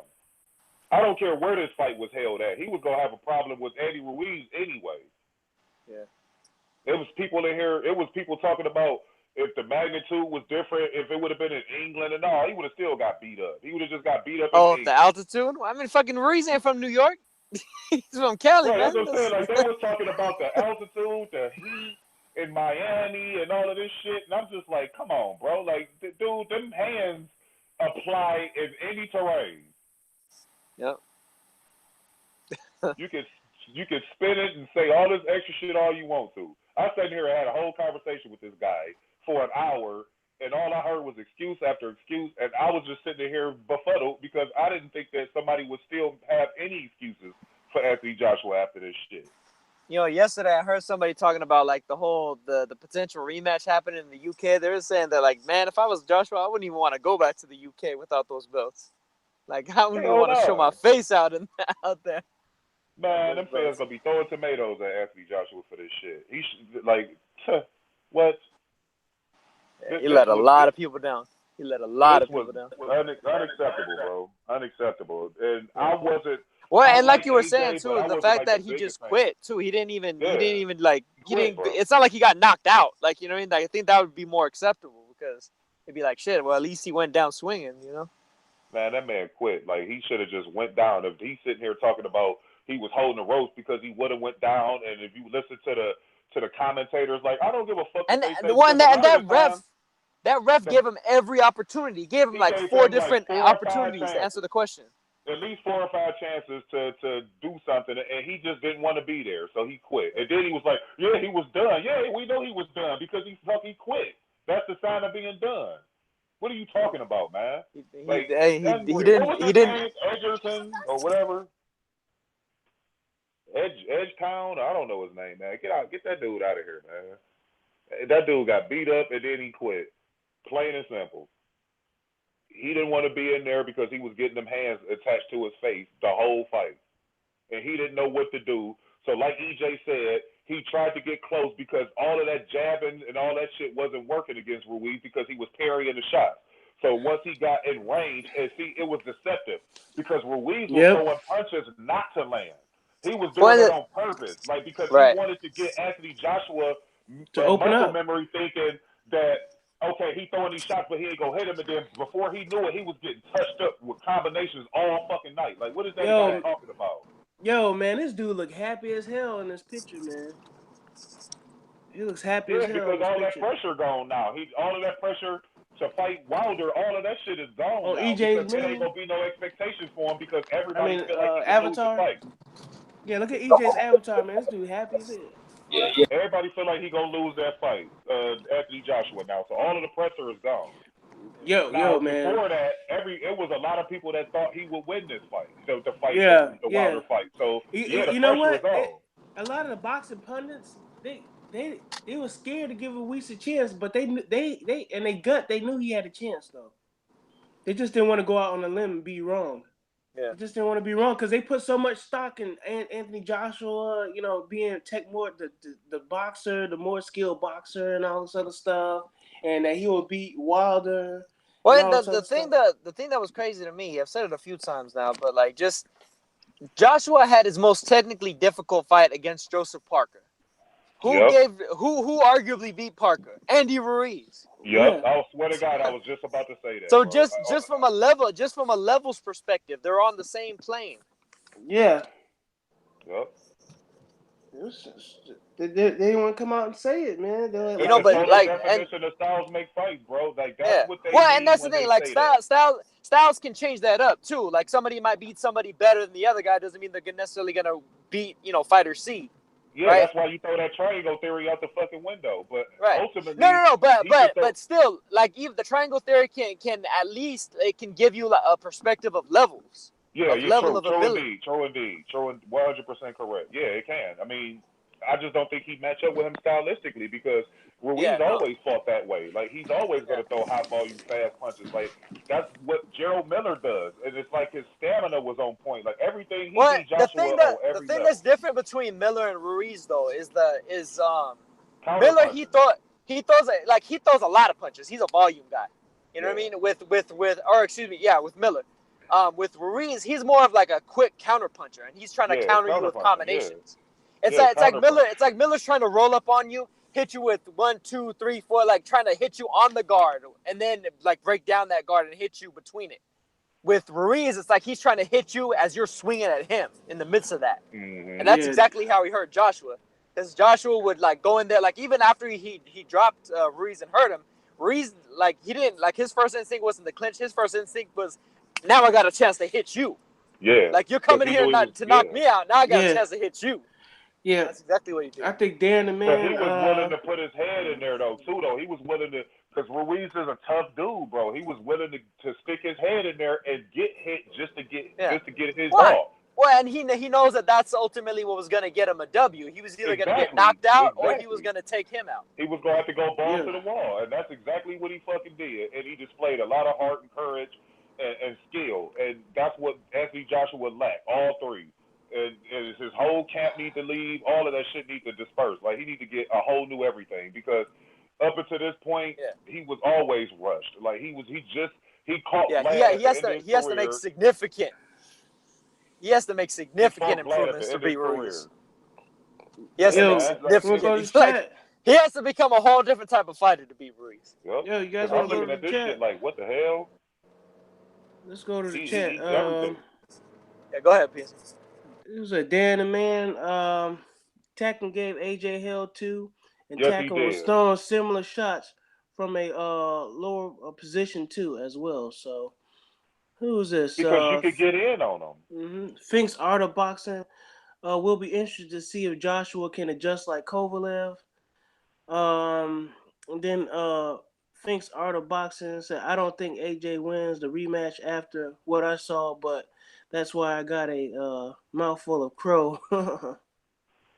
So, and then he was poking fun. He was poking fun at Alta. He's a Nalta found a new Jarrell Miller. So that's what they was trying to mimic, and it backfired. Because he's similar in stature and he's similar in regards to. Well, no, but it's because Khalil.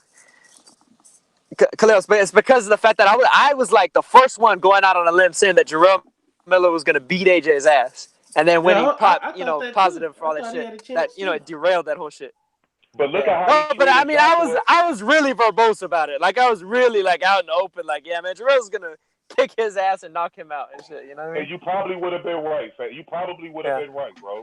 And Jarrell Miller. Well, and the thing is, I gave Ruiz probably about half as much of a chance as I gave Miller, because to me, the way Miller was gonna do it was by wearing Joshua down, stamina wise. With Ruiz, it was more so about explosiveness and being able to catch him with the. Yeah, but don't you think he did that? But with Ruiz, I wasn't. No, that's exactly what he did. But shit, that's bad when he was tired. I wasn't as sure that he would be able. Yo, man, it was all psychological. He didn't even body that dude.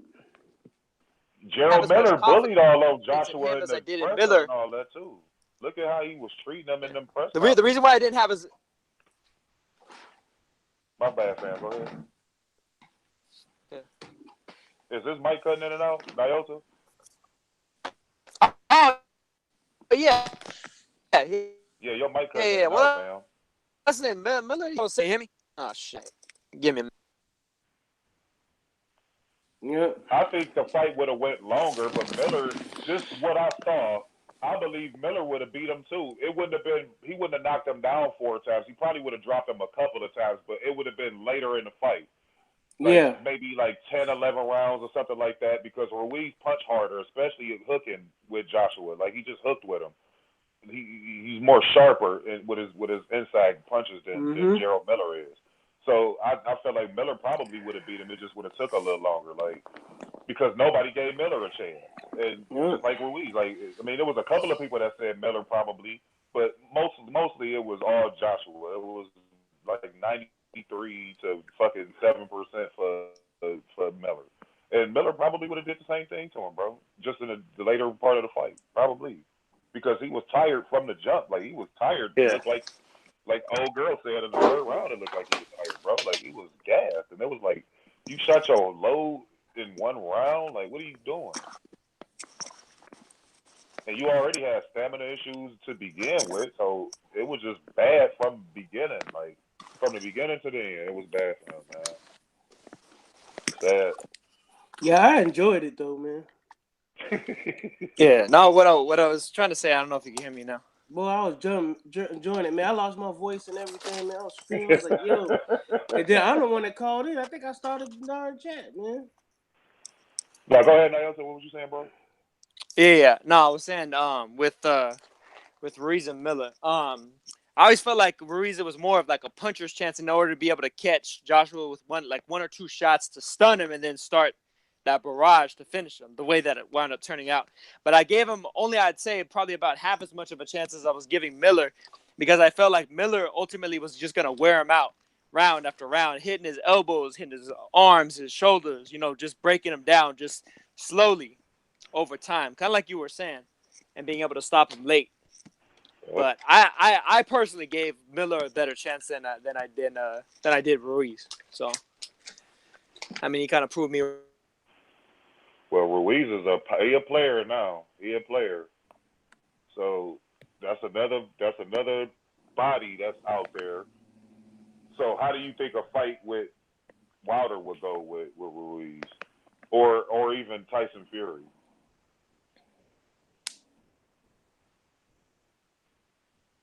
Yo, he beats Tyson Fury. Fury beats Ruiz, man.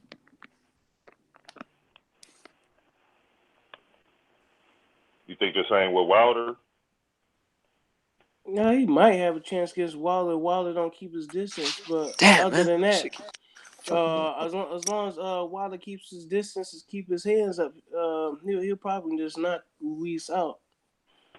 But yeah, I but think see, it'll be tougher for but see, the Fury. thing is, Wilder probes with his jab. Anthony Joshua didn't have a jab. He just kept up jabbing and stuff like that, and that made him tired.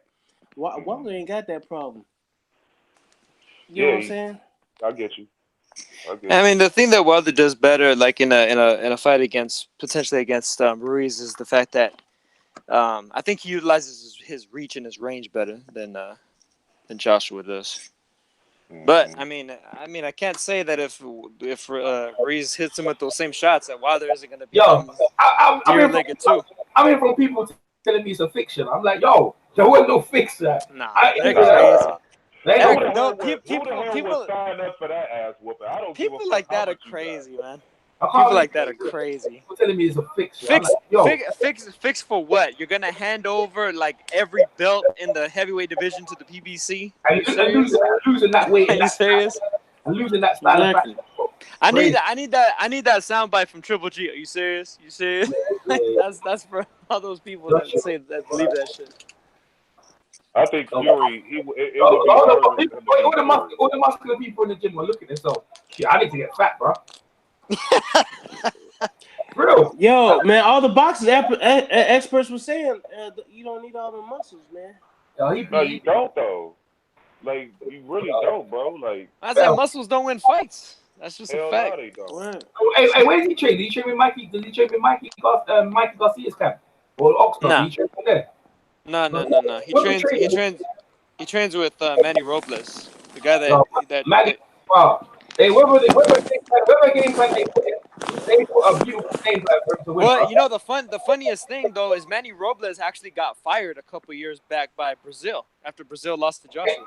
Okay, yeah, I remember that. I remember that. He got punched up. Yeah. Yep. No, that was a crazy, bro.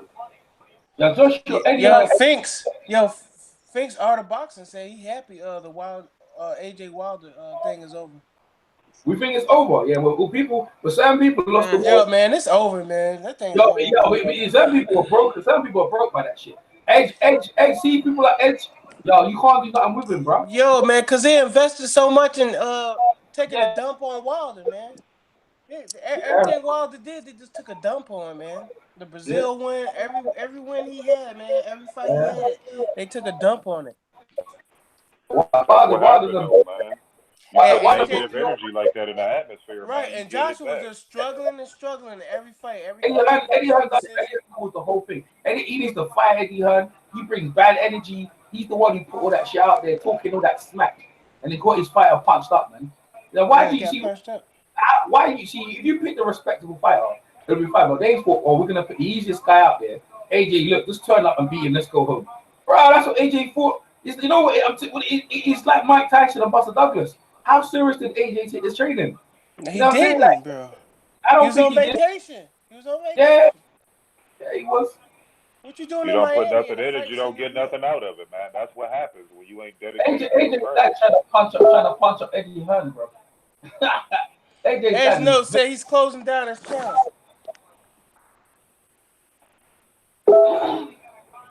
That's sad, man. AJ's dad now. I'm watching it now. AJ's dad. See.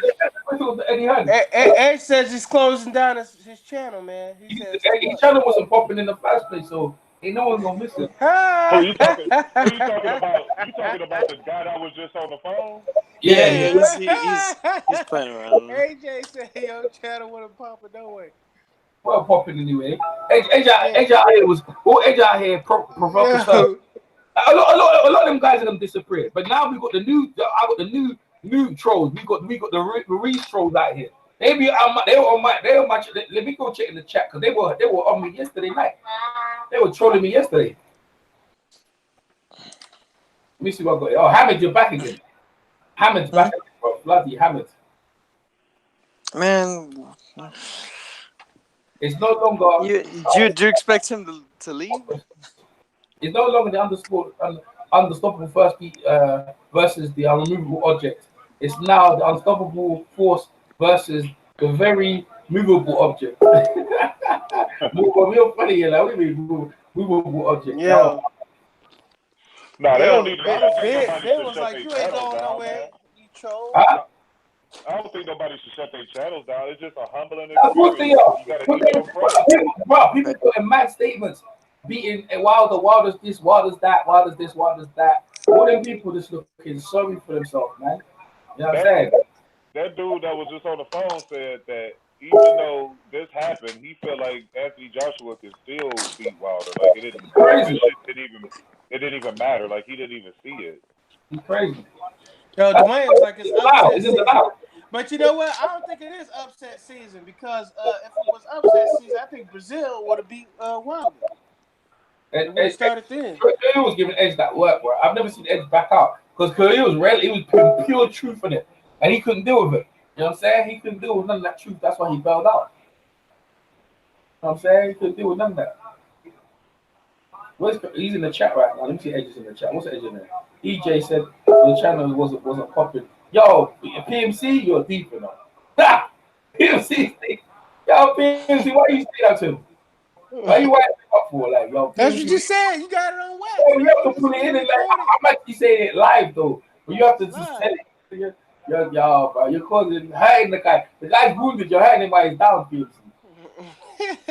If Wilder goes down, he the one that mentioned it. Gonna come at hard, yeah. If man, and Wilder goes down, it's gonna be against somebody like Tyson Fury or Luis Ortiz opponent. Yeah. People think he was gonna lose to anyway, so it don't matter. Oh, because you what? Man, look at this play, man. You know what I'm saying? It's not gonna be. It's not gonna be against the fat wanker. The fat wanker beat Anthony Joshua. He got Buster Douglas. The fat wanker, man. I think that's what it is more. I think that's what it is more so than anything else. If my guy lose, it's gonna be against. Yo, you just reminded me of something, PNC. Yeah, you just reminded me of something though. Like somebody had posted on Twitter yesterday, like Brits can't make fun of fat Americans ever again. Yeah. See, you know that's a fat wanker. That's the shit that, that's the shit that they be like. Even if you're not fat, like people they hear like you're American, like, oh yeah, you must be a fat fucker. You must be a fat ass. Call him the This it was gonna be the UK invasion and all this other bullshit. I had to hear all this bullshit. I'm so glad he got his ass whooped. Don't ever come over here ever again. I told y'all, collecting rent. Who said they were collecting rent? Who said they were collecting rent? Somebody said they were collecting rent, man. Was that him, man? Fury's coming for his belt, bro. Fury's coming for the rest of his belts. Yeah. Hammond's in there trolling. I think Hammond was like, Hammond's supposed to come in over to collect rent and all that other stuff, man. Hammond needs to get that. Where is he? He over here. And I replied, I was like, the last time y'all came over here looking for any damn thing, y'all got your ass whooped. And you see what happened. Bam, baby. We don't play that, man. A lot of people ain't rolling out with that, man. You don't let them other folks that be like, oh, open arms and, we are the world folks fool y'all over here. Okay? Can't come up on the streets talking like that. You get smacked. Yeah, well, boy. Unreal, bro. Yeah, Unreal. man. They thinking people soft over here. No. Yeah. Unreal. All the stuff Eddie Hearn was saying about Wilder, it just clamped. Look, man, that shit done turned up. Yeah. Dude from Alabama. That's who it affected. See, the thing is, that's who it in affected America, more so than anybody else. Like, this affected Eddie Hearn on massive levels because he was the one who was doing all of this stuff. Like, as far as directing AJ's career and telling him he should fight this person and Wilder is this and that, he was the one putting all that negative energy in the atmosphere. Yeah, he was. So, he was. Now that this happened, it just makes you look like a bad promoter who just fucked up a potential Hall of Famer's career. Yeah, he did. He tried to put easy pickings out there, thinking everyone's gonna have a laugh on the party. Right, exactly. That's how they treated it like a party. And then try to say, Wilder's resume. Who's he fought? He ain't fought no one. Yo, man, Eddie Hearn got everybody beat up, man, except for Callum Smith. He got Tommy Coyle beat up. He got Katie Taylor beat up. Who else he got beat up? They should have nicked this in the bud. AJ should have fought Wilder 2 years back, a year back, and it would have been over. Like, you let this shit happen, bro. You know what I'm saying? Try to take easy pickings. You know what I'm saying? Try to easy pickings. And all of this shit go back to that Floyd Mayweather versus Manny Pacquiao. That's some cherry picking gone wrong. The amount of memes you see, about the whole thing is hilarious, bro. You know what I'm saying? Man, post something in the group chat. Man. If you go on Twitter, man, like, the memes, the teddy bear, you know what I'm saying? Like, fat means beating up muscular people. Like, you know what? It's the first time that fat people, right? Well, people, I'm not saying fat, I don't say fat. People out of shape, could clown people who are fit and look at them. You know what I mean? Because usually, like, fit people look down at people. This is the first time that they can actually come back and say something. Mm-hmm. True indeed. I mean, Butterbean was that example, but not to this level. Butterbean never beat somebody on the magnitude of Anthony. No, he didn't. This is incredible. What he's done? I was gonna say the closest that Butterbean got was probably knocking out Bart Gunn in the WWF. Right. Oh man, this is bad, bro. This is bad. I'm seeing one meme right here. It got Dazed and Confused. Like the Zone. If you look at it, like, you know how people been saying Dazed in. It's like Dazed and Confused. Oh, that's bad as fuck, bro. The logo. See, what's crazy about it is Eddie Hearn put all that shit over here when he came over here talking about asking people, do they know who Anthony Josh? I mean, do they know who Wilder is and all that? Yeah, shit? all that other bullshit. Now your fighter is known for getting his ass whooped over here. Yeah. That's what your fighter is known for now. That's what's fucked up about it. I know, right? He got it's almost like if Prince Nassim would have lost to Kevin Kelly. No one realized that. Yeah. No, you know, every time AJ down, he ran to the corner post. Normally a guy will walk off because you're looking at him thinking he's out of shape, but bro, the guy could run. He actually could sprint, bro. Like, the guy is quicker than I'm not gonna lie, he's quick like a hiccup. That is quick. Andy Ruiz should be playing football. That's how them football players be fat like that, like them fucking lions. And they're fast, right? I bet you. I bet you he probably played that shit in high school. Was like a fucking, CIF champion and all that shit. Bro. He had to, because he's nimble on his feet to be that fast. Well, if you look up on Twitter, I'd seen somebody like post a video of him doing like agility drills, and it was just like that. It was like football drills that he was doing, like to train for the fight. That shit's crazy, bro. Yep. Crazy. He matched him in athleticism too. He probably surpassed him in athleticism, because if they were to have a foot race, Andy Ruiz would beat Anthony Joshua in the foot race. Yeah. Probably. And that would look crazy too. Yep. Well, that's the thing, man. Like, just because somebody has a physique that doesn't look, impressive or whatever, doesn't mean that they're not athletic as fuck. You know what I mean? There's a lot of people that just naturally put on fat really easily, and it's hard for them to lose it. Yeah. But they can still move. Right. No, exactly. Underneath all that fat is a lot of just functional muscle and all that. Man, this shit is crazy, bro. I haven't been on a chat in a while. This shit brought me to a chat. Yo, everyone's saying there, the reason why Ruiz won because he came out to Nipsey Hussle as well. That's true, He came out playing Nipsey Hussle when he came out, bro. Oh, man. Hey, that's crazy, yo. I'm just tripping off the females that was at my job. They was just so fucking shocked. It just looked so funny to me. Like, you had to have been there, because they was in there before the fight. It was, they go my baby, my boo, and all this shit. And then just to see him get his ass beat up like that, and just see people who don't even know boxing just react to it. That shit is so funny to me. Like, who was you watching the fight with? No, I was at work, bro. I'm an engineer at the Marriott, so I was at work, and I was in the cafeteria, and it was a whole bunch of people in the cafeteria watching the fight. And there was a lot of females in there, because they was told that they boo was in there watching the fight. Like, they followed this dude on social media, so they semi knew who he is. Yeah. And just to see them look like that, yeah, they just thought he was cute and shit. Yeah, they'd be liking his Instagram photos and shit. Yeah, it was a bunch of them in there, like, and that shit was just hilarious to see that, like, just to be around that type of atmosphere. Damn, the fat ass won. Because I was in there yelling, and everybody else was in there shocked, so it was just two different, energies in that room. Like, it was just funny, man. It was funny as fuck. Have you guys ever seen those memes that say like you versus the dude that she tells you not to worry about? Yeah. Somebody posted one of those with fucking AJ and Andy Ruiz. That shit had me dying, man. Yeah, he about the UK, the Anthony Joshua fans, bro. They about to get flamed up for forever for this shit. Like, this ain't never going nowhere. No. Even if he do bounce back, let's say he bounced back and he beat Ruiz, and then he beat somebody else decent, and it's not going nowhere. Like, this ain't going nowhere, bro.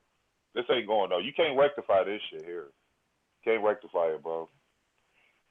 Can't rectify it, man. Because, like you said, if it was upset season, Brazil would have beat Wilder. Like, and it was some people picking Brazil to beat Wilder. I heard it, bro.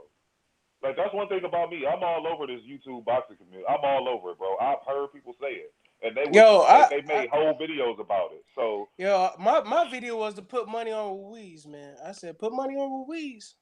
Put money on Ruiz. Whoever put money on Ruiz cashed out, bro. Especially if you put a lot of money on him, man. Yeah, Dwayne got a G. And then I think Unrivaled Boxing got like 11 stacks, man. Shit, I almost got 100. I just bet some chump change. Shit. This right here, man. This ain't going nowhere, bro. Man. I'm posting all these memes right now. They're funny. I'm trying to look for him. He ain't gonna fight him in an immediate rematch. At least that's not what his body language is indicating. So this gonna be around for a while. This gonna be months of just humiliation. This was funny as hell. This guy's like, got him. These nuts. This is funny as shit. Ruiz is pop star crying. Like, that's real shit, man. Like, you know how this just changed their life, bro? This changed his life forever. You know what I'm saying? Like, wasn't he doing something, like some type of construction work or some shit like that? Like, yeah, after he lost to Parker. after he lost to Parker, he stopped training altogether and he was working construction.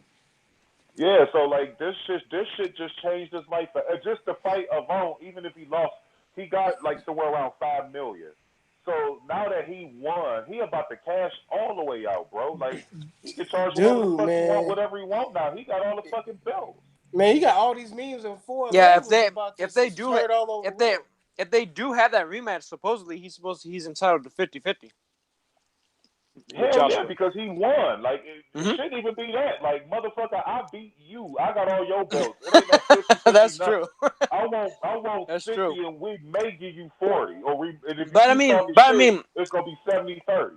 Yeah, no, but I mean, even just from the finances of it, I mean, he'll be cashing out with 7 to 9 for this, and then for the rematch, shit, that's like what 25-30 million maybe. You know how much you could do with that type of money, man? Like if you was just working in construction, now you all of a sudden a millionaire and you got control over your bag. Like right. That's a success story. You want to talk about success stories. And even aside from Joshua, now his minimum's just fucking probably double, triple, quadruple. You know what I mean? Hell His shit is gonna be high as fuck. Hell yeah. How bad you really want these fucking belts? How bad you want them back? How bad do you want to redeem that loss?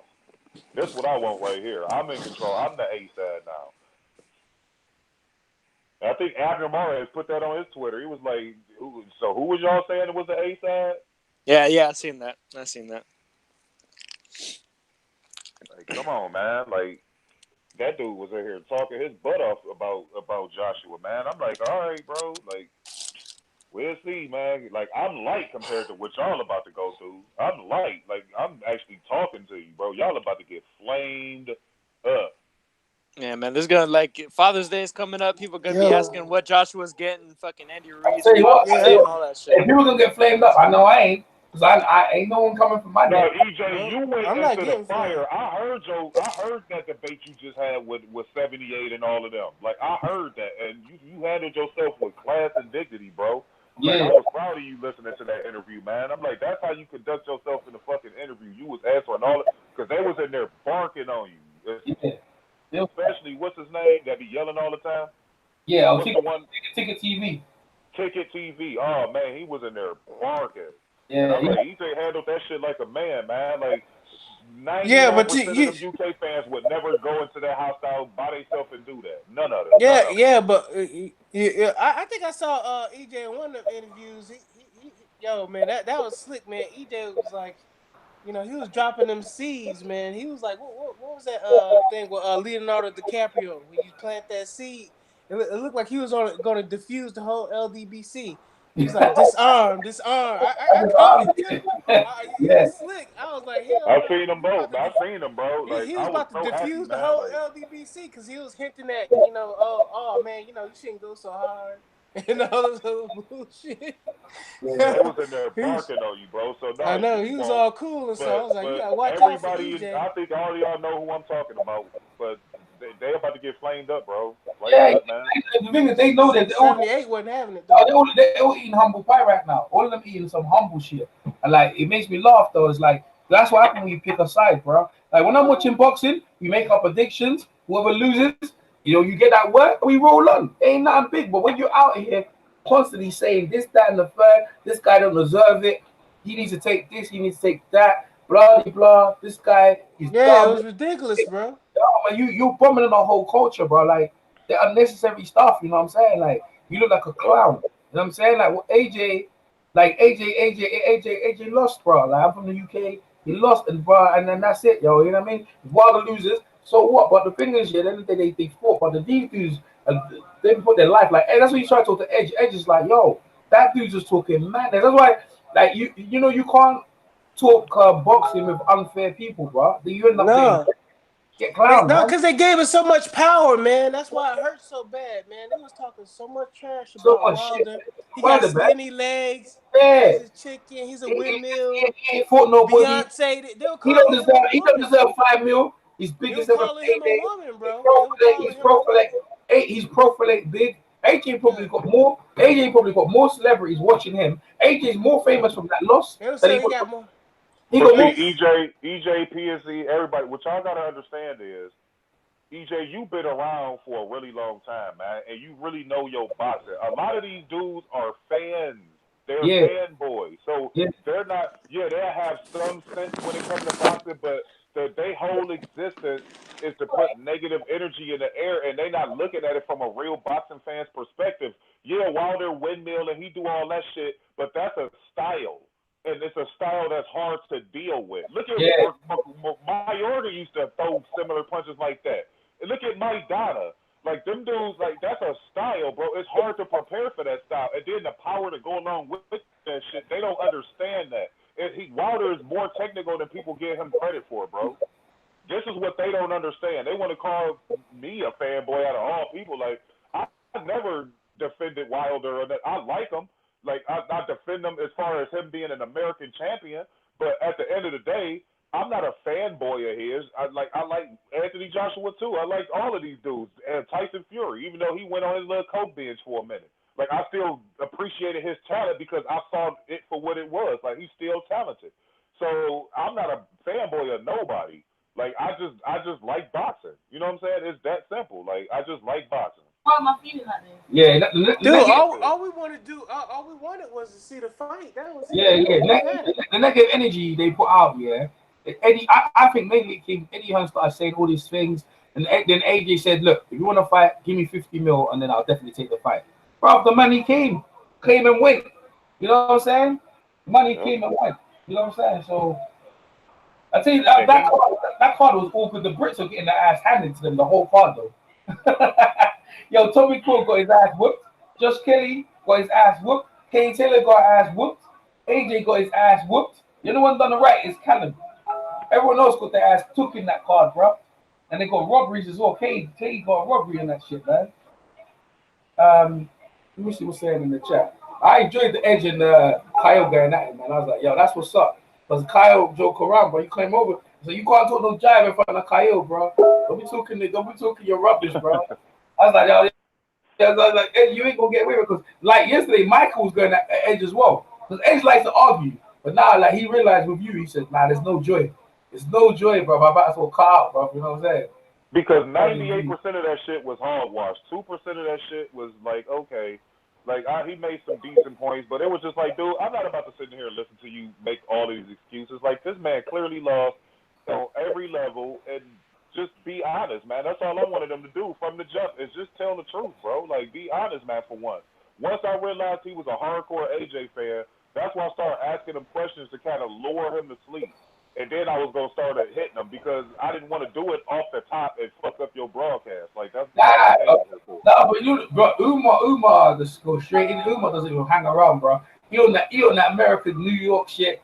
Yo, what you say? Umar's a straight out coming for him, bro. But Hamid, Hamid's another one. I'm waiting for Hamid to jump in because he needs to get that work as well. Talks big shit, bro. About what? Where's Hamid? He's up in the chat actually. Bad night, for Matchroom. Hearn had the judges on lock, Good Ruiz won fair and square. Hamid needs to get that work, bro. Like, Hamid. I like Andy Ruiz too. I like those judges I like what tripping. he just did, man. The judges were tripping. The judges were tripping the whole night. The judges were tripping the whole. New York is deep, you know. Like, the whole night, the New York was bugging. I like Algieri's win against Cole. That fight was nice, bro. The Algerian Cole fight was beautiful. You know what I mean? Cole came out, tried to put it on Algieri. Algieri said, yo, bro, Algieri, you don't know about me and Provodnikov. You're going to have to kill me, bro. Algieri put hands on him, bro. It was a great fight. Pacquiao dropped him like 6 fucking times. Algieri was still on that joint, man. You know what I'm saying? Yo, bro. It was a good card. Overall, it was a good card, you know what I'm saying? The UK came over to take over. It was a UK invasion. They might have to retreat back to England, bro. And don't bother come back into America until you got something good. Because that's nothing. AJ don't understand the ramifications of losing in New York with the world's media. Because New York's got the world's media, bro. Yep. Yo, bro, it's like that's like some wake up on the newspaper. I haven't been to. You know what? I need to go to my Tesco's, and see the newspaper and see AJ printed that over. I bet he's printed over. What kind of Tesco shop? I think it's 4. Yeah, I need to go to Tesco's. Yeah, I'm moving back. I want to see those headlines gonna be crazy. I'm gonna buy a newspaper, come back here and show you the cover of a newspaper right here. AJ spread it over the newspaper. I'll be back here. Y'all hold it down. I guess AJ need to be smiling and shit. That's the only way he can cope with going back over there because, I mean, that's terrible, man. Like going back over there with no belts and man, he's really gonna find out who his friends are now. Yup. They say when you at your worst, you gonna really see, man. Like them fans, they all Tyson Fury fans. He just lost all his fans overnight. Like to they was already they grabbing anyway. Because honestly, I'm just gonna keep it 100%. I thought he lost it to Parker. I thought he lost.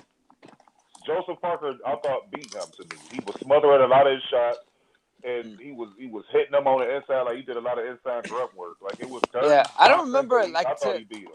I don't remember if I had Parker actually winning that fight, but I remember it being close as shit though. I remember that being just I remember it, like Joshua basically winning that fight by outworking Parker, not by any like real technical thing that he did. Yeah, I thought Parker edged him out. Like, he just basically threw more punches and that was it. He just didn't go at the champion the way Ruiz went at him. And had he had that approach, because he was getting in there, like it wasn't the problem with getting in there. Like, well, the thing is, I remember Parker hurting him too. Yeah, he Parker hurt him rocking too. Him. Yeah. He hurt him too.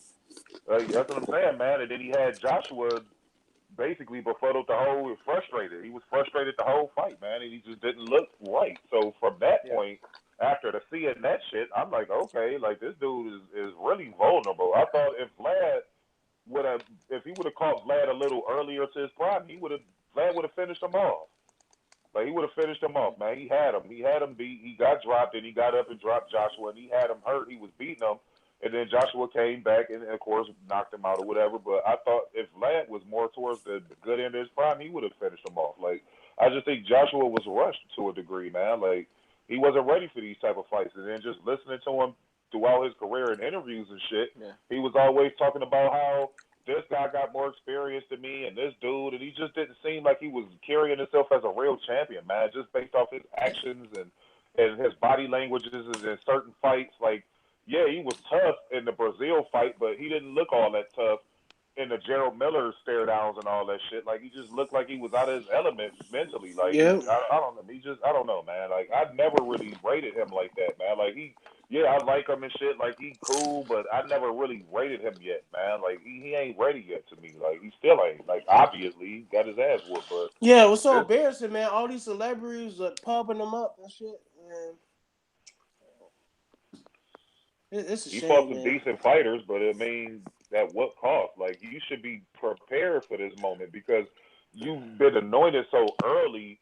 You know what I'm saying? Like, it's like Lomachenko. Like, Lomachenko don't strike me as the type that would fold under pressure to me. Like, even though he was crowned with a lot of success, the title fight wasn't the second fight. Like, you know what I'm saying? So, like, AJ jinxed himself. You know this Drake curse thing is from his Twitter. Oh yeah, I seen that. He's like about to break the curse. Hold on, look. Yeah, the curse broke his ass. Damn, bro. I don't know about that Drake curse shit, because if that was the case, they wouldn't even be in the finals. Yeah. No, I'm just playing around. But I mean, speaking of which, man, do y'all feel like they got an opportunity to actually beat Golden State, or is it just pie in the sky? They got their one win, and it's about to be Golden State from here on out. I don't know, man. I'm 50-50 on it. I think Golden State can get them, but I mean, I think they have a shot. It's one of those things they need to get 2 up on them, though. Yeah. I don't think if they let Golden State get a win, I think it's gonna be downhill. Yeah, true indeed. True indeed. Man, Anthony Joshua, man. Yeah, but AJ's got some big hurdles, some big hills to climb, man. That shit's fucking nuts, man. Nuts. Because that's the thing, man. Like he was on top of the world, you know. He was international superstar and all that. But I mean, it's like when you were talking about like a lot of his fans have left, but like I was referring more so to like his actual like personal circle, like people that he like hangs with and shit. You know what I mean? There's probably a lot of people. There's probably a lot of people now that are like, man, like I don't want to be hanging around with you. You know what I mean? He just lost. He deserves everything he gets, man. Unfortunate. I mean, it was a good marketing strategy to a degree by Eddie Hearn, even though he sabotaged his career. But ultimately, you got this dude a lot of deals. You got him in the public eye. You put him in there with opponents that he was overmatched, just beat the shit out of early. Like they should have. I'm not saying take a what's the guy's name, Anthony Yardy approach, where they slow, but I'm like a little faster than that, but not so much like with a lot of these fights, man. Like it just showed, man. Like he didn't know what to do. His corner didn't know what to do. Like there's no way you can have all them fucking belts and not know what to do in a pressure situation. Yo, like that. Man, like, he said he was never ready for all them belts, man. Yeah, that's true. Exactly. Yeah. People they gotta allow him to think for himself. He kept saying that. He kept saying that, man. In these interviews, he kept hinting that Wilder has more experience. He said it with Ruiz. He said Ruiz had got more experience than me. And then he was saying like that experience, having all those fights, they mean a lot. You know what I'm saying? It's like me, I got just 20-something now wins and stuff like that. So yeah, and he was saying the shit when he fought Chisora too. That's what I'm saying. He keeps saying that shit. Like okay, like yeah, but why you got all the belts if you ain't ready? Yeah, exactly. You got all them fucking belts, and you couldn't handle a situation like that. Like, come on, man. Like he didn't know what to fucking do. Ruiz knew what to fucking do. And Ruiz didn't have no championship experience, but he knew how to conduct himself like a champion in the moments. He did have championship experience. He got knocked down. He fought Joseph Parker for a belt. Yeah, but I'm talking about the experience. How many defenses did Joshua have? Oh, yeah. A lot. That's what he means. Like he means like in terms of like having the mentality of a champion. Of a champion, man. Like Ruiz knew exactly what to fucking do. All right, I got hit. I'm gonna get up and I'm gonna do this. And if this don't work, then I'm gonna have a plan C and a D and an E and an F and a G and so on and so forth. Like the way he fought him, he looked like he had an answer for everything Joshua was doing, man. Like everything. Like let's just say Joshua went ball to the wall and started coming in more. Like even after the third round when he got dropped. Well, like even when Joshua even when Joshua was clinching him, he was smacking him right in the ribs. He was hitting him and hitting him and hitting him. Still would have lost, man. Still would have lost, bro. He could have had most. Like he just didn't know what to fucking do, and he just got beat by a better fighter that was more hungrier and ready. Like when you got all them fucking belts, you supposed to stay hungry. Like you don't get complacent and all that shit after you get them belts. Like you gotta stay hungry, man. You got to have a heart of a fucking lion every time, man, because everybody is gunning for you. Ruiz gave his best effort. This was the best Ruiz anybody ever seen. Yeah. And against the magnitude of that opponent, like that just take Ruiz stock to a whole fucking another stratosphere, bro. Like so, yeah, I would be asking for give me $50 million, motherfucker. If you want these belts back, this is what I want. You can get it. You was talking about you wanted the shit versus Wilder, so apparently Eddie Hearn got deep pockets. Didn't y'all sign that fucking contract with the Zone for all that bread? So you got it. Where is that? Yep. They never have it when it's time to break out that paper. That's funny enough though is Joshua doesn't even have an exclusive contract with the Zone. It's fight to fight. Yep. Not like Canelo. What did Canelo do? A 10 fight deal? Yeah. Something like that. Canelo got paid in full, boy. But like, so theoretically, I mean, shit, that rematch might, if it happens, might be on Showtime. Yeah, that's true.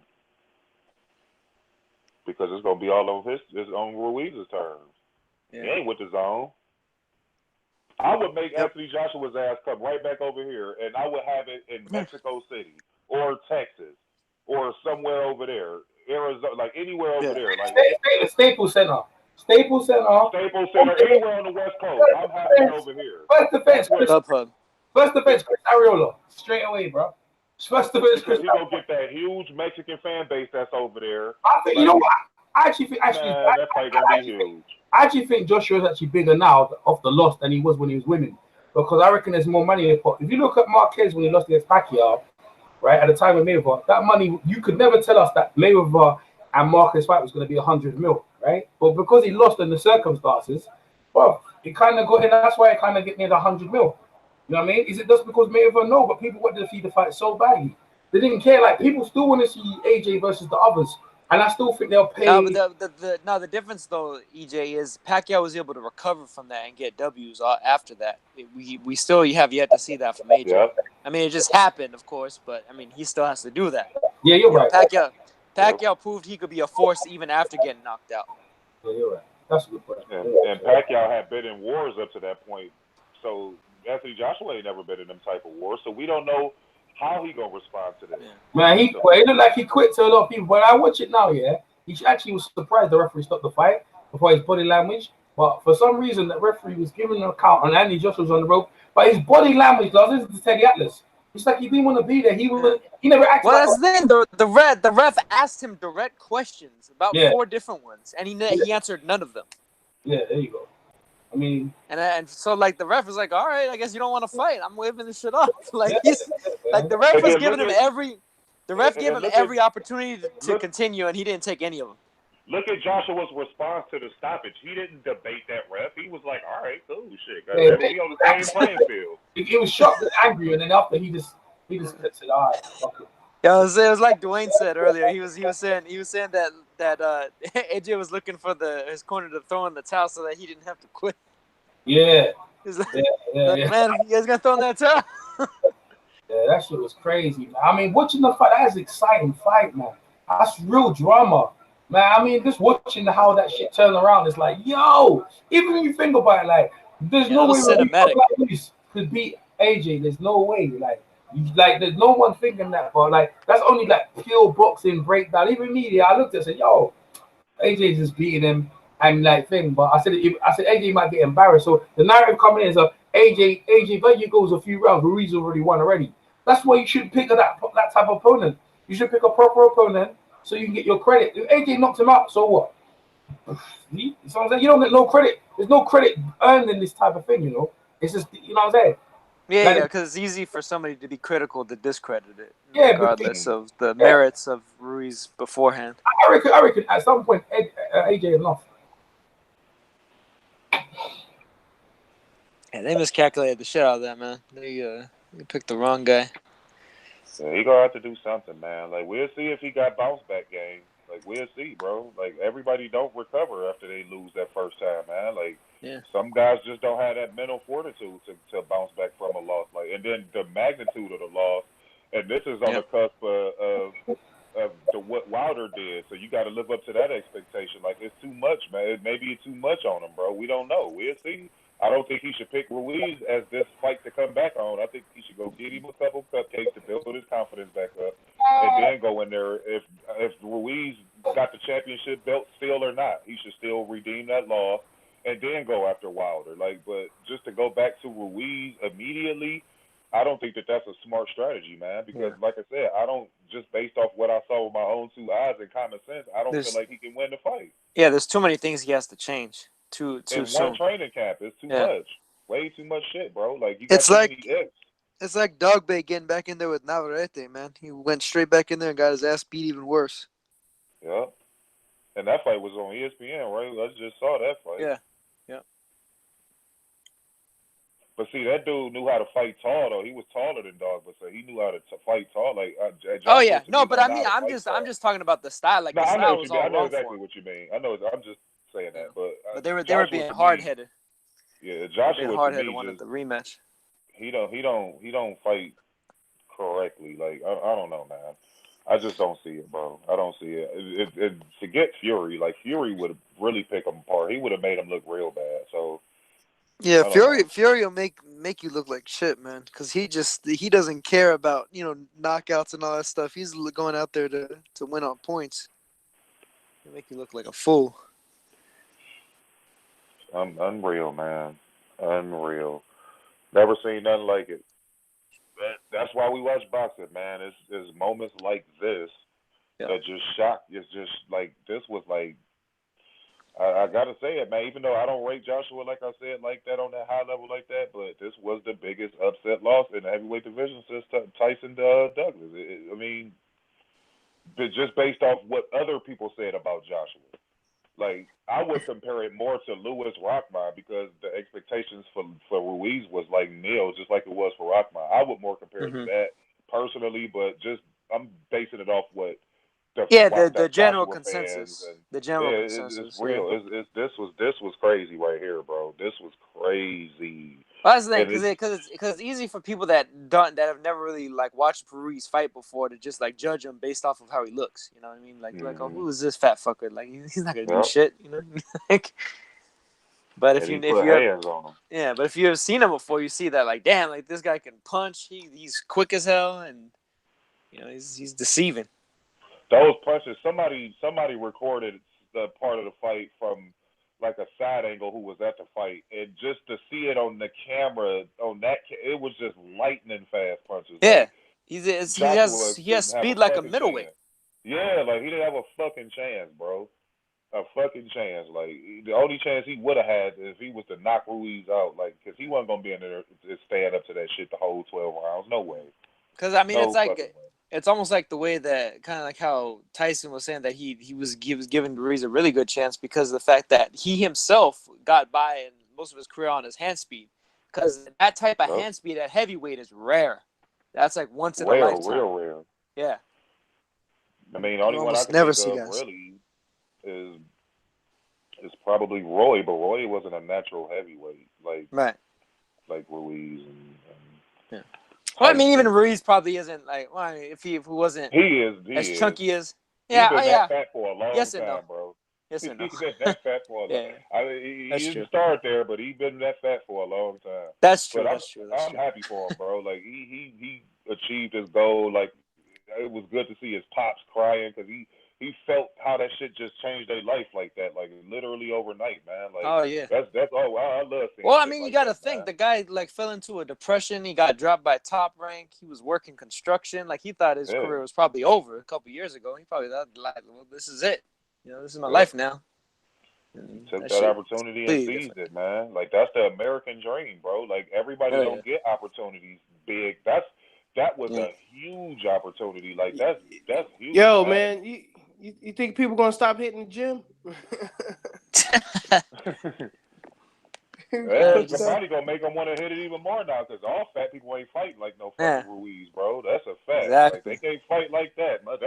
That's God-given hand speed. That's not no shit you can go learn in the gym. Yeah, it's so funny, man. Because they were talking about like his body man. shape. Like, you know, he couldn't hold up his pants with his body shape. I noticed that too, man. I was like, man, how is his pants staying up? It looks like it's about to slip off. Well, like I remember one of the dudes I follow on Twitter was saying, like, there's no reason why Andy Ruiz's trunks shouldn't be about 2 inches higher than they are right now.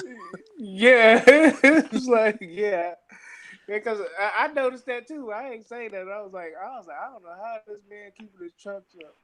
It's like because it's like he's got no waist. You know, he's got all that midsection, but the rest is like disproportioned, man. Yeah. I think it's good for boxing though. It's another fighter that's inserted in the heavyweight division now. That's a real threat. Like Ruiz became a real threat. He kind of always been there though. You know. Yeah, but now everybody see it though. Now that's the thing. Now everybody sees it, and they'll actually give him the credit to want to actually watch him fight. Whereas before, go ahead.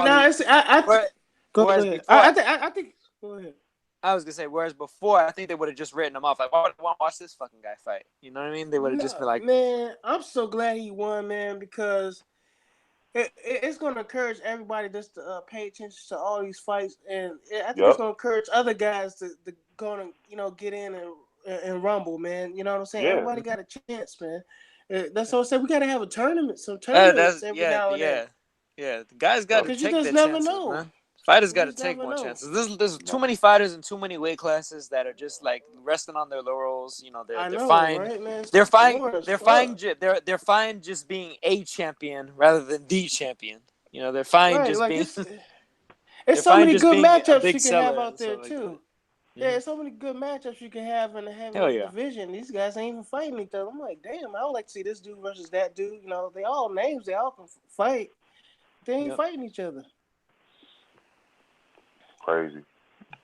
He in there now, man. So now that's another person that people got to look out for, that everybody is going to be talking about. Like you said, Nyota, they actually giving him a chance now. Like before, like I never heard nobody talk about him. I mean, like prior to this fight, Yeah, you from know, from people what was like giving saying them. like, oh yeah, I Nobody can't was wait till saying the next Andy anything. Ruiz fight. Right. You know what Nobody I was mean? saying nothing. Like it was just the big three. It was Yeah. Tyson Fury, Anthony Joshua, and Deontay Wilder, and you had a Yeah, like I mean, literally he shit. Even Ortiz myself, like sprinkled I was even in. saying, I like Andy Ruiz. I think before this, I thought he was a good fighter, but it's not like I'm like, oh shit, Andy Ruiz is fighting. I gotta fucking clear my schedule for that. Yeah. Yeah, now he a real player, man. Like you can't overlook him no more. You can't look at his physique and be like, oh yeah, he gonna get washed. Or I don't like he beat him so bad. You know how like if he would have beat him, but people would be like, oh yeah, I for sure think Anthony Joshua can win the rematch. Like that's what most people would say. But like he beat him so bad, you can't even say that. Like you got to consider him a real player now because it wasn't like the Joseph Parker situation or the Carlos Takam or like his other fights. It was Like systematic, man. he beat them guys. Like this dude beat him clearly. Yeah, So that was he three. go That above was all of them. Dillian White, he go above all of them Yep. dudes. Yep. He That was above them all now. That was 360 degrees of domination, man. That was all the way around. Yeah, and it's like he took Joshua's spot basically. Now it's his spot. That's his seat now. So now you got to talk about He's the Wilder, unified champ. Fury, and Andy Ruiz. That's how bad he beat him. Yeah. Like he a real player, man. Like that's crazy, man. It's crazy, but I like it though. It's putting more parity in the heavyweight division. Yeah, we know Wilder fought Fury. So now how would Fury match up with Ruiz, or how would Wilder match up with Ruiz? Like now you got that's a real conversation now. And then you still got Joshua still. Like how would he still match How's up he with gonna Fury recover? or Wilder? So you know what I'm saying. So now it's just adding another player in the mix. So I think it's cool for boxing. I heard Zone 6's points. Like he made some really valid points, but he was more talking from his perspective and how he felt.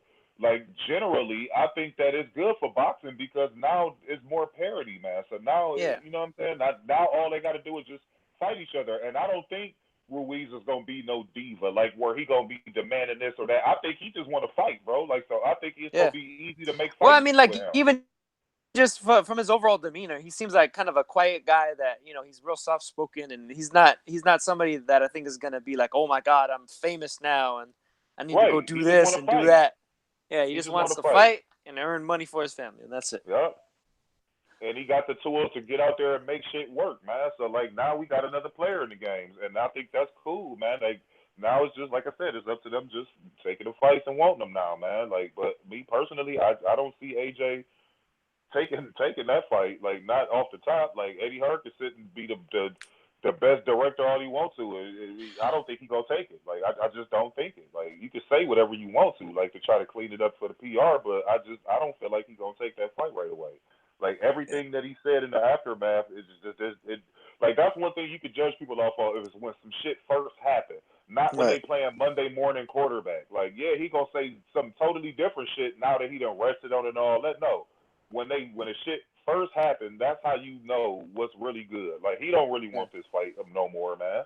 Well, and the thing is, I would understand from the perspective of like, oh shit, I need to get that back. You know, I need to correct this flaw, this thing that went bad or whatever. But at the same time, man, if Ruiz beats him again, that's really over. Now it's really over. Now it's really over for real. It ain't no comeback fight. You gonna be at the bottom of the barrel, like you gonna be under Dubois and them. You gonna be under them. Yep. Like literally at the bottom. So if your ass lose again, so it's more. Yeah, let me think this through now. Like now that my head is clear now because I got beat up. So now, all right, now if I lose again, my career really goes. So it's gonna be a process. It's gonna be a process to build them back up. Yeah. Think about all the stories they were talking about. Think about all the stories they were talking about him getting knocked out in sparring and stuff like that, man. Think about all the stories like everybody was knocking him down. Price, Dubois, everybody. Lawrence Okoli or whatever his name is. Lawrence was knocking him down. Yeah. Yeah, I didn't even hear about none of that because I wasn't even really following the camps. Lawrence. Lawrence knocked him down in sparring. Yeah. I think Ego posted on his channel like some That's images crazy of to me the training camp where I don't even think very highly of Okoli. Yeah, Okoli is a cruiserweight. He was knocking him down in sparring. Right. No, I know. I've watched Okoli in the 2016 Olympics, and I was very unimpressed by him. I was thinking Just about shook who up else the knocked him world, down man. the That man spine. shook up the world, boy. He shook up. Like, just imagine. See, we in America, so we feel it as hardcore boxing fans because we understand the magnitude. But just imagine being over there. How and like I guarantee you, like it's nobody in the street. Like you know what I'm saying? Like It's a nothing dark going day on. over there. It's a dark It's day over there. raining heavy. I guarantee you, it just feels eerie as fuck over there. Oh, Like it's just there was somebody who was trying to fight Jamel Herring yesterday at the fight because he was rooting for Ruiz as Ruiz was kicking AJ's ass. Yeah. See, that's what I'm saying, man. They rude, man. They very disrespectful, man.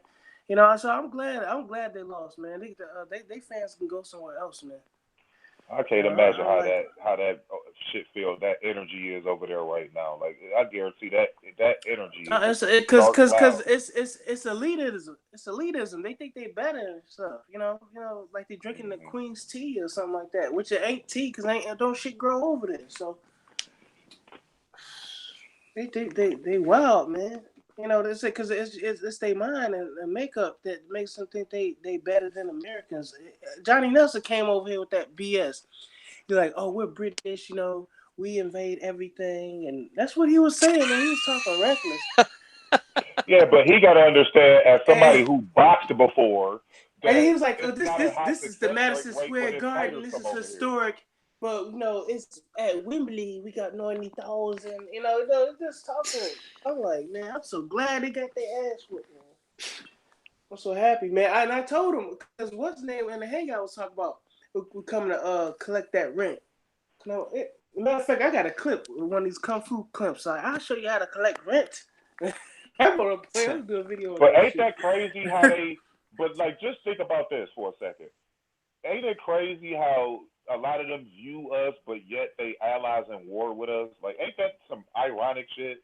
Yo, man, like, ain't nobody on America's side, man. They envy us.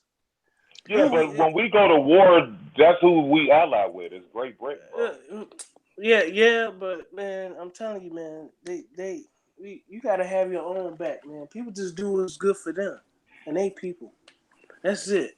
Other than that, Yeah, but that's how it should be stick with because your when own. you break down the other countries, it's predominantly like You gotta think about it. people. Like you know what I'm saying? Like in Asia, it's mostly Asians. You In gotta Russia, think it's about mostly history. Russians. Here, it's more of a melting pot. You gotta think about history. Exactly, dude, man. We brand new, practically. Well, new. I mean, the U.S. and the UK alliance is like something that goes deeper. Like it's a whole political kind of. Yeah, you gotta think about thing. America, brand new. So that's a side. It's kind of like separate, I think, from like the cultural how norms we formed of and the everything populace. like that. It's like we Super Saiyans and shit. We just kept morphing and getting stronger after every fucking battle, man. You know what I'm saying? And then the Industrial Revolution and shit. We became a powerhouse. Because you got multiple cultures that's contributing. Like you got white people that's contributing, blacks, Mexicans, Asians, Arabic, Indians. Like you got a melting pot of everything. You getting the world's best at everything that's living here. It's because the system is set up to compete. It's capitalism, man. I'm telling you, man, it's set up to compete. So the mentalities are totally different. Yeah, because everything is not just one set thing. It's not a dictatorship. No, it's not. We got a whole bunch of people competing and shit. Compete, bro. So that's what Andy Ruiz did. That's what he came to compete. Right. I mean, you fight and wherever you think he is, yo, like you said, you built on winning, bro. Like, and that's what I'm saying about the mentality. He like the mentality. I don't think Andy Ruiz. I don't know if he gonna hand his belts over to a next man and be cool. You can see like he liked Joshua, but he didn't respect him enough to put hands on him now. Right. Exactly. Yeah, because you got to think about it. You got people from New York. They got their own thing going. They trying to compete. You got people up in the Appalachian Mountains. Yeah. They got their own damn thing. They compete. You know what I'm saying? You got people try to represent, man. They hood and where they come from and stuff like that. People, I'm telling you, man. Anyway, the UK guys, they just they came over with that attitude, which is we coming to America, we taking over the UK invasion. You know what I'm saying? This ain't no pop song or nothing like that. You're not a rock band or something like that. You coming to lay hands on somebody. You know what I'm saying? Yeah, because Ray Robinson. Ray Robinson doesn't turn up. I see Ray Robinson like, yo, I ain't losing to this boy here. Yeah, I thought he was gonna lose, but Kelly couldn't even handle Ray Robinson. So I'm thinking Kelly got kind of exposed, man. Yeah, I was like, you couldn't handle Robinson. He lost that fight. He lost that fight. I was like, yo, man. Cause I don't even rate fake Ray Robinson. For him to struggle like that. He put hand, uppercut was legit, bro. He kept fighting it. Adam Booth gonna get Kelly killed. I was like, Kelly gotta go back home, man. He gotta go back home and get the Lionsdale belt. I was like, McGregor, like somebody had said something about like, oh, shades of Prince Nassim, and then McGregor said shades of Prince Patel. Yeah. Oh man, yo, bro. Yeah, man. Kelly look like garbage. Bro, I ain't heard peeps from Deeks and them guys over there. Like, I know you was over there now, but what's there to say? I have. Yo, man, it's a heavyweight division. Ain't no place he can go. He trashed these guys just trashed Wilder. They put so much stock in Anthony Joshua that they didn't even see the L coming. They didn't see it come. I was like, yo, look, this dude, real dude, man. You gotta watch out. This is a real dude. He's not looking to hold. He's gonna fight in on the inside. Every chance he get, he's gonna rip off combinations on the inside. The boxing face over there talking mad greasy now, bro. Who? They talking. I'm just imagine. They got like 100,000 views on one of their videos of their post press conference. They over there talking mad greasy. Yo, man, they hurting, man. They all butt hurt now, man. Oh, the boxing voice? Yeah, they got like 100,000. Are they AJ fans? Yeah, no, they're Wilder fans. Yeah. You know what? I said, well, fucking Ness was on his live yesterday. He was going ape shit when Ruiz was rocking. You know what it is? You know what it is? Ness is Dominican, but you know what I'm saying. He don't deny, being black and stuff like that. And he had to defend like a lot of the nonsense these callers be coming. I'm biased. I'm biased. I'm Dominican too. Hey, what's his title? He go, Wilder didn't win the fight on Saturday. Ruiz did. Wilder ducked AJ. Don't forget that. I was like, yo, you titles hating already, like. Right, that's what I'm saying, man. It's all like Wilder ducking and Wilder did like this. Wow, like if it's about Ruiz, why are you even mentioning Wilder in the title? Exactly, that's what I'm saying, man. That's what I'm saying. That's the hate. That's the hate. And that's why I was saying, like, trashing all especially the heavyweights. You cannot keep trashing all these heavyweights. And the guys that you trashing is in the top 30. So I'm like, who these guys gonna fight? You keep just calling them garbage and bums and shit. I mean, everybody's a damn bum. Mm-hmm. Because like Jazor, he's a bum. Dillian White, he's a bum. This guy's a bum. They name all the names. I'm like, man, you going through the whole top 25. Yeah, it's like go tell them to their faces that they're bums and see what happens. Yeah, I was like, come on, man. And I was like, that's what I always believe. What you just said, right there. You'll find out who's a bum real fast when you do that. Mm-hmm. These dudes would be comfortable on their couch talking about somebody trash. Like, get out of here with that. All them people they just kill their credibility, bro, on your channel. That's what I'm saying. Kill your credibility on your channel, bro. Yo, man, I'm just happy we got all the belts in America now. Yeah. Now, anyway. But you see, Al Heyman, he's not a big component on making them guys fight each other. Like he never. Yeah, I told you it was a setup, man. They pulled Ruiz out, and they gave him. They put Ortiz out. They pulled out Ortiz. It was like, look, we got something better. Let's give him Ruiz. Man.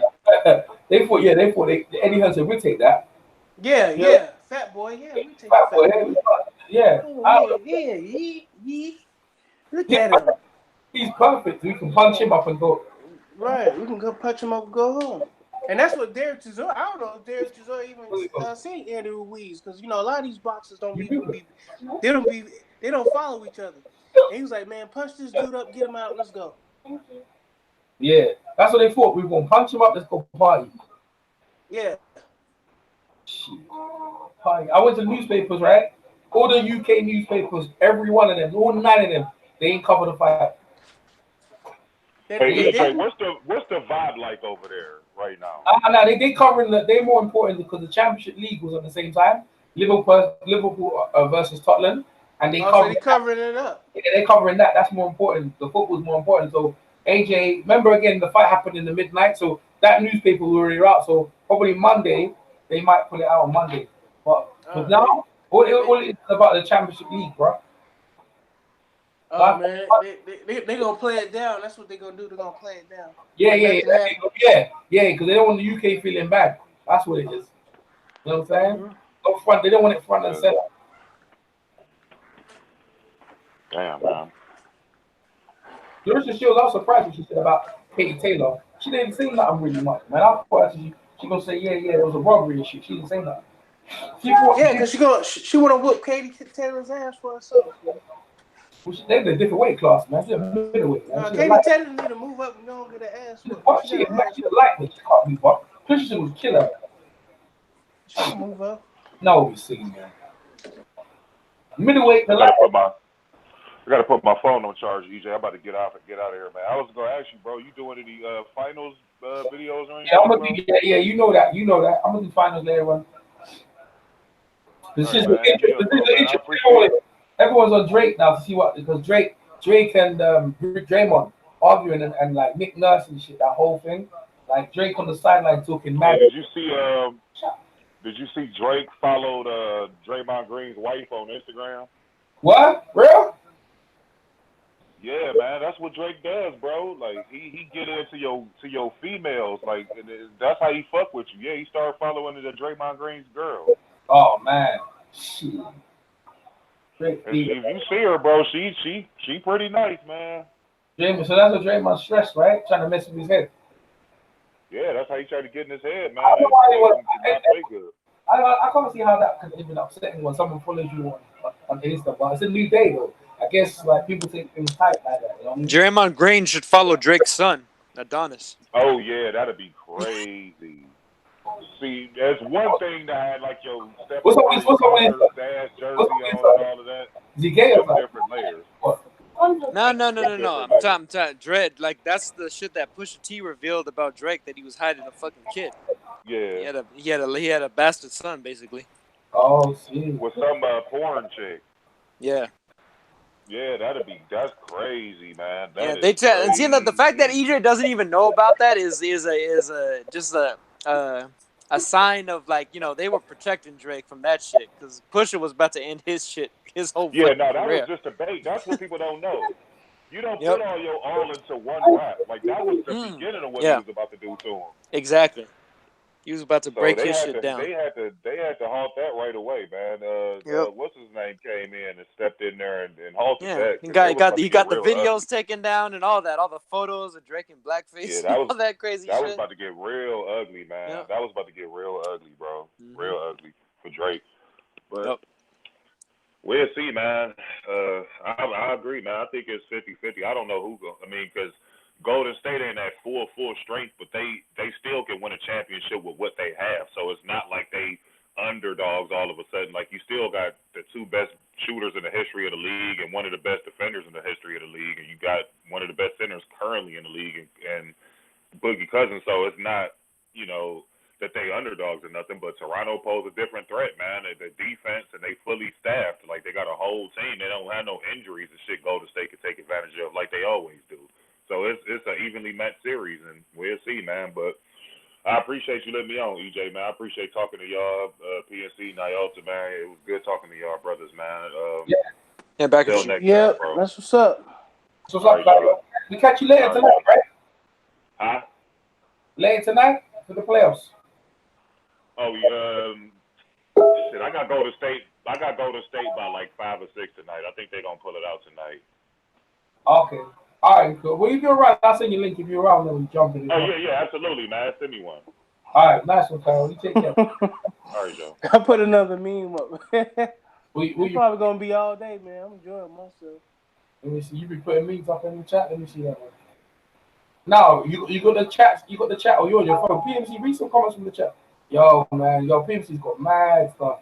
Edge just bounced, man. Edge has enough. Yo, man, there's people just saying the same thing, man. We just pretty much going around in circles if you ask me.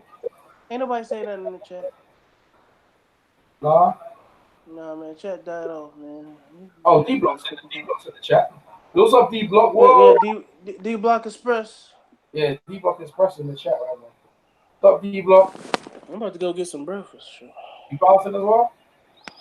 In a minute, I don't see what time I'm leaving out though. Nah, you're right. You probably blend it to it, man. I'm gonna shut it down then. Yo, man. Yo, good coming over, people. We catch up later. All right, bro. All right, man. Nice one. Peace. All right, peace.